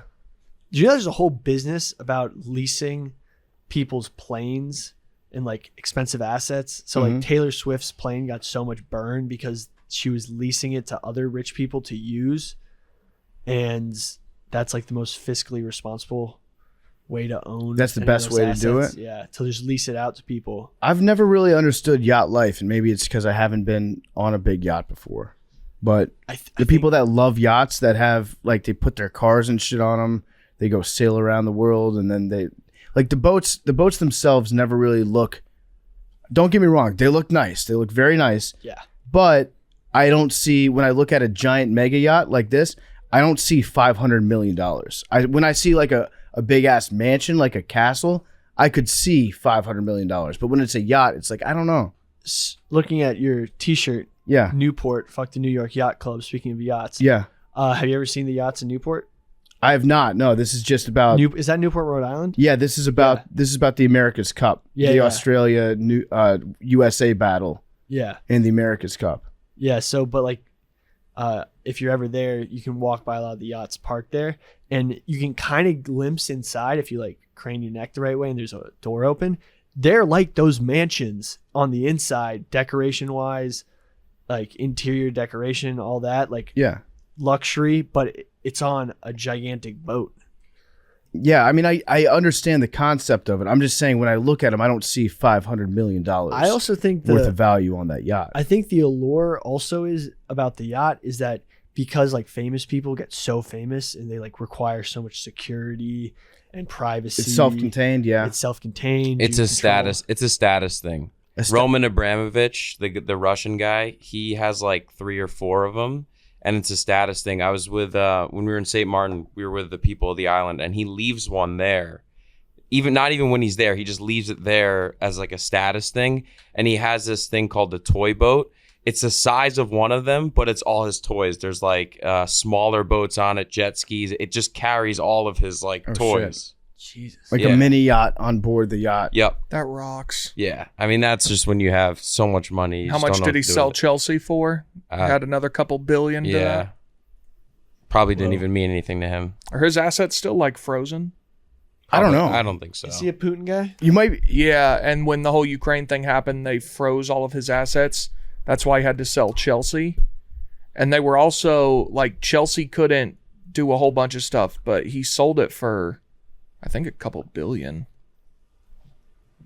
I have seen the insides of these yachts because if you look at the names on the sides, they always, if you look them up online, they always have a full spread of pictures on the inside. Don't get me wrong, they're super impressive. Like I get it. I just don't get why it's like $500 million. I'm just gonna say a lot of the yachts all look the same. Yeah. They're all just like white, black windows. Yeah. Why don't we like murder out the side, put a wrap on it? Like, come on, like billionaires. You're not getting fancy with it. I'm shocked that Red Bull hasn't sponsored like a massive yacht yet. Oh, I bet there's a Red Bull. That's yacht. right up their alley. Red Bull. Although at the same time, if you own a giant yacht, you're probably not looking for like an energy drink sponsor, Right. Yeah. to take the sting off the payments. Also, you know who's really been yachting the right way? McGregor. That's one guy who I'm like respect his yacht life. Why's that? He's always on his yacht. I feel like he lives on the yacht. Mm-hmm. He has a sick Lamborghini boat. Have you seen that? It's No. like a couple $1 million, I think. That man cannot fight anymore. How much money does he have? Let's look. Because that seems like a guy. He like 100 from Floyd, didn't he? Yeah, that was I think Floyd got more than him. But no, it's I'm talking proper about for being a part of it. proper 12. Oh, I'm seeing net worth of 200 million. Okay, I was going to say he's probably around that. that's celebrity net worth though. We're not sure. Yeah, they have me so low on there, so it's got. What they got you at? Type it in, Ken. They have me at I don't think I'm even listed. Billy football net worth. This will be good. According to Business Insider, Forbes, Wikipedia, and IMDb. Oh no, it's Billy Schuler. I was gonna say I'm not listed. I was joking. Didn't they have PFT at like 100 million? probably a little low. PFT. 100 million. Yeah, no, that's from They 2 haven't accounted years for ago. the new contract. That's before Penn got involved. Yeah. They got you at 2 M's. Cool 2 M's. 2 M's. That's without the stock. Imagine if one day I pop up on there, it's like $15,000. I'm just like, yeah. Yeah, where's the macrodosing yacht? Dude, the macro yacht would be intense. I would get like a tie-dye yacht. How sick would that be? Go from city to city. Is that allowed, do you think? Or are there like maritime rules for what colors I you can actually have your think boat? This yacht's too cool. I think the white has to do with it would get too hot. Maritime HOA. I think yeah, that's the imagine that. Like a boat comes up to your boat. It's like, hey, I couldn't help but notice the lifeboats. You need to take the chrome off those. That's like, I mean, that's like a yacht club. Isn't that like an HOA kind of thing? Yeah. Yeah, it's true that you probably do have to abide by certain Like restrictions. certain rules. If you're in And the yacht Billy club. just kind of brought up a good point, like I in think terms of like temperature and the black, I'm pretty, now that I think about it, it makes total sense to have blacked out windows so it doesn't get too hot from the beating sun and the white to reflect the and heat the off the. water. Yeah. Mine, I would do mirror. I would put like a reflective coating on there. That's what the side of the line is supposed to be. Yeah, Would that make it It's a extra mirror. hot? I don't know. It just looked cool. I think it That would would. block the sun. Yeah, my yacht's gonna be. How big does a boat have to be before it's a yacht? Is Dave getting a yacht? Well, I don't know. That sounded like something Billy read on Reddit, No, Yeah. where he's like supposed to pretend like he hasn't heard about this. no, but like Conor McGregor, if he's really only worth 200 million, and he's just Only worth 200 million. only right, but like compared, like Yeah, Like, I don't know about Dave's yacht purchasing plans, but I didn't know 200 million was enough to like be yachting all the time. because you don't have to spend 500 million on a yacht. Yeah, you can get a yacht for $1 million and be Gucci. How big does a boat have to be considered a yacht? Looks like 35 feet. That's a tiny ass yacht. That's embarrassing. You get laughed off the dock, homie. Oh, there's no official point according to scoutboats.com.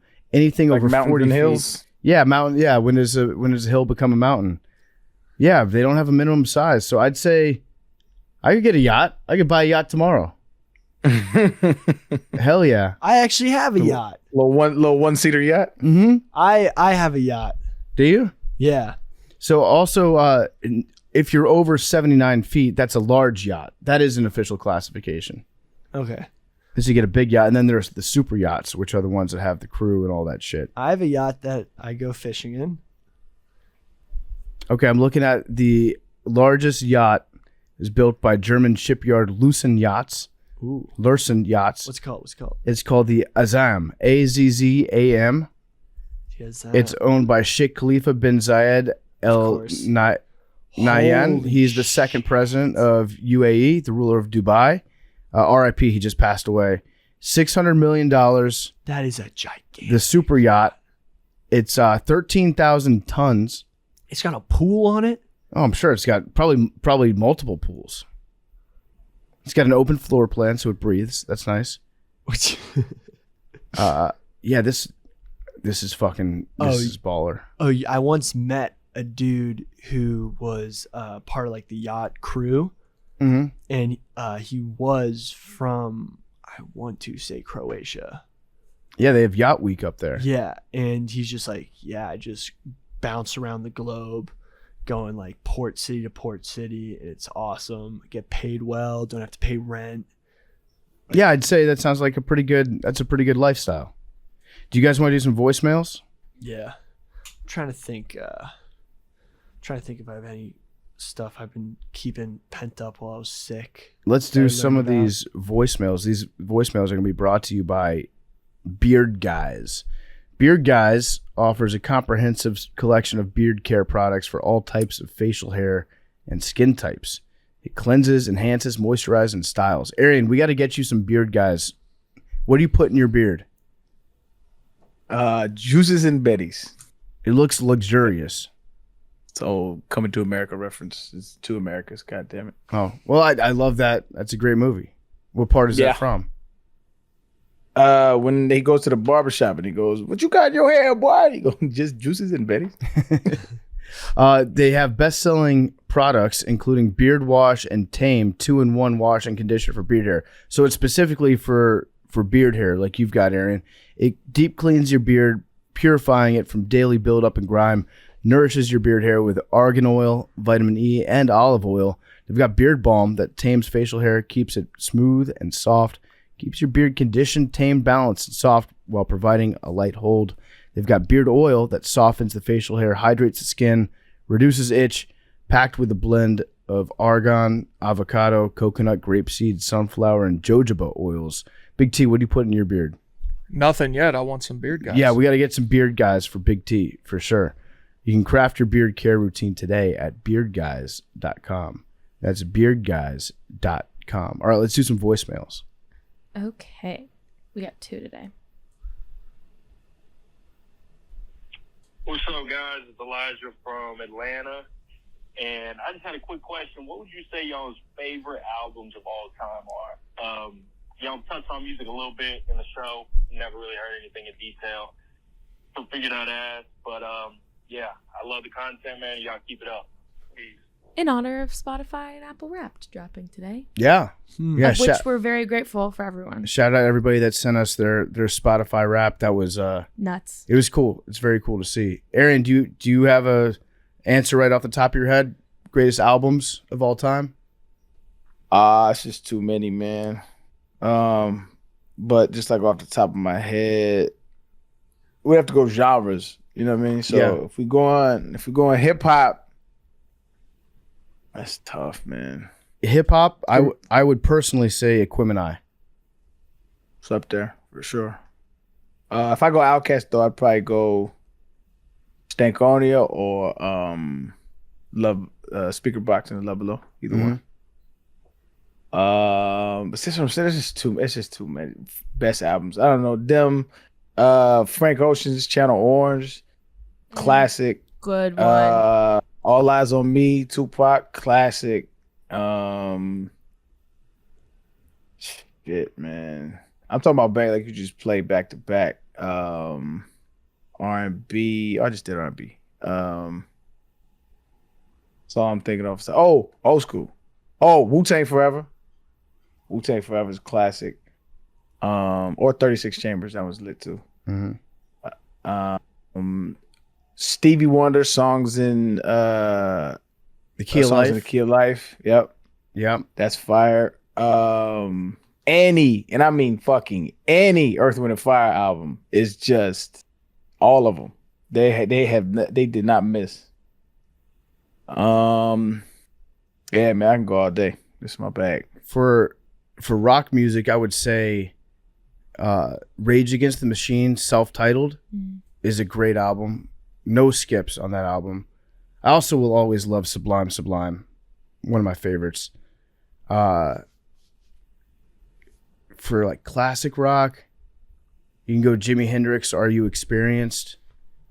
You could go... What's really good, actually, is the Forrest Gump soundtrack. That's just a great... It's got a little bit of everything on it. And the Cars soundtrack too. Cars soundtrack. The Cars soundtrack. What Shrek. about, Trolls 2 soundtrack. Oh, It's got a great song on there by Anna Kendrick.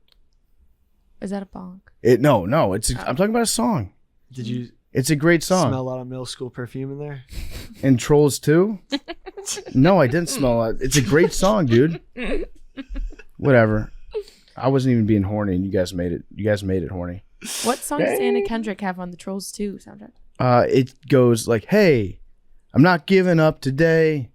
There's something in my way. And if you knock me over, I will get back up again." It's a fucking jam. How did you come into contact John with this Henry song? Feidelberg taught me about it at the beach last year. He was like, "Hey, I know this is going to sound weird. You need to watch Trolls 2? Listen to this song." And then he put it on the speaker. We were listening to it, and we're like, "Yeah, this is a jam."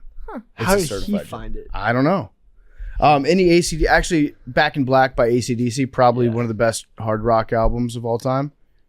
Metallica Ride the Lightning. I think if we're going that genre, that's one that is pretty awesome. Metallica's got some good stuff. They've got a new song out, which rips. Oh, really? Big T, what's your favorite album? I don't like, I guess recently, Dangerous, Morgan Wallen's latest album I've listened to quite a few times through, but I don't listen to albums a ton. Yeah. Like, I guess older country albums like Golden Road, Keith Urban's album, that's really good. That has a lot of good songs on it. Albums really aren't that much of a thing anymore, right? Well, no. Zach Bryan's American Heartbreak, I think, has been the #1 album. Yeah, people love that album. It's been killer. And by the way, little hint, something's coming up. Just keep it in mind. Something in the horn. Something's coming up. Like, yeah, I just don't listen to a ton of albums, like start to finish. I just listen to songs. There's some good Garth Brooks albums. I'm not a huge Darkness Garth on the Brooks Edge of fan. Town, Bruce Springsteen, is a banger. Best all-time albums. That's a very hard question. Recovery, Eminem, was my favorite album in middle school. That was a big middle school vibe. Trying to That's think. one of his worst albums. Well, you know what? It hit me right at the moment where my brain was developing, and Billy was listening to that going down to Times Square to watch his movies. Yeah, no, I mean, I think albums in general are more about where you are at life when you first hear them, yeah. and then you will always associate that period of time with that album. Sure, but I feel like you should be unbiased in your music. Like, go back and listen to it when you're an adult, and if you're still rocking with it or not. Like, that's, to me, is what makes it classic. Well, Domo 23, I used to think was good. Wait, what's that album called? Domo 23, Wolf. The Tyler Creator album. Wolf. I used to think that Oh. was an amazing song, but now I'm like, that. What was I listening to? A lot of the stuff from that era was just like, yo, how edgy can we be? Yeah. It was like pushing the mold.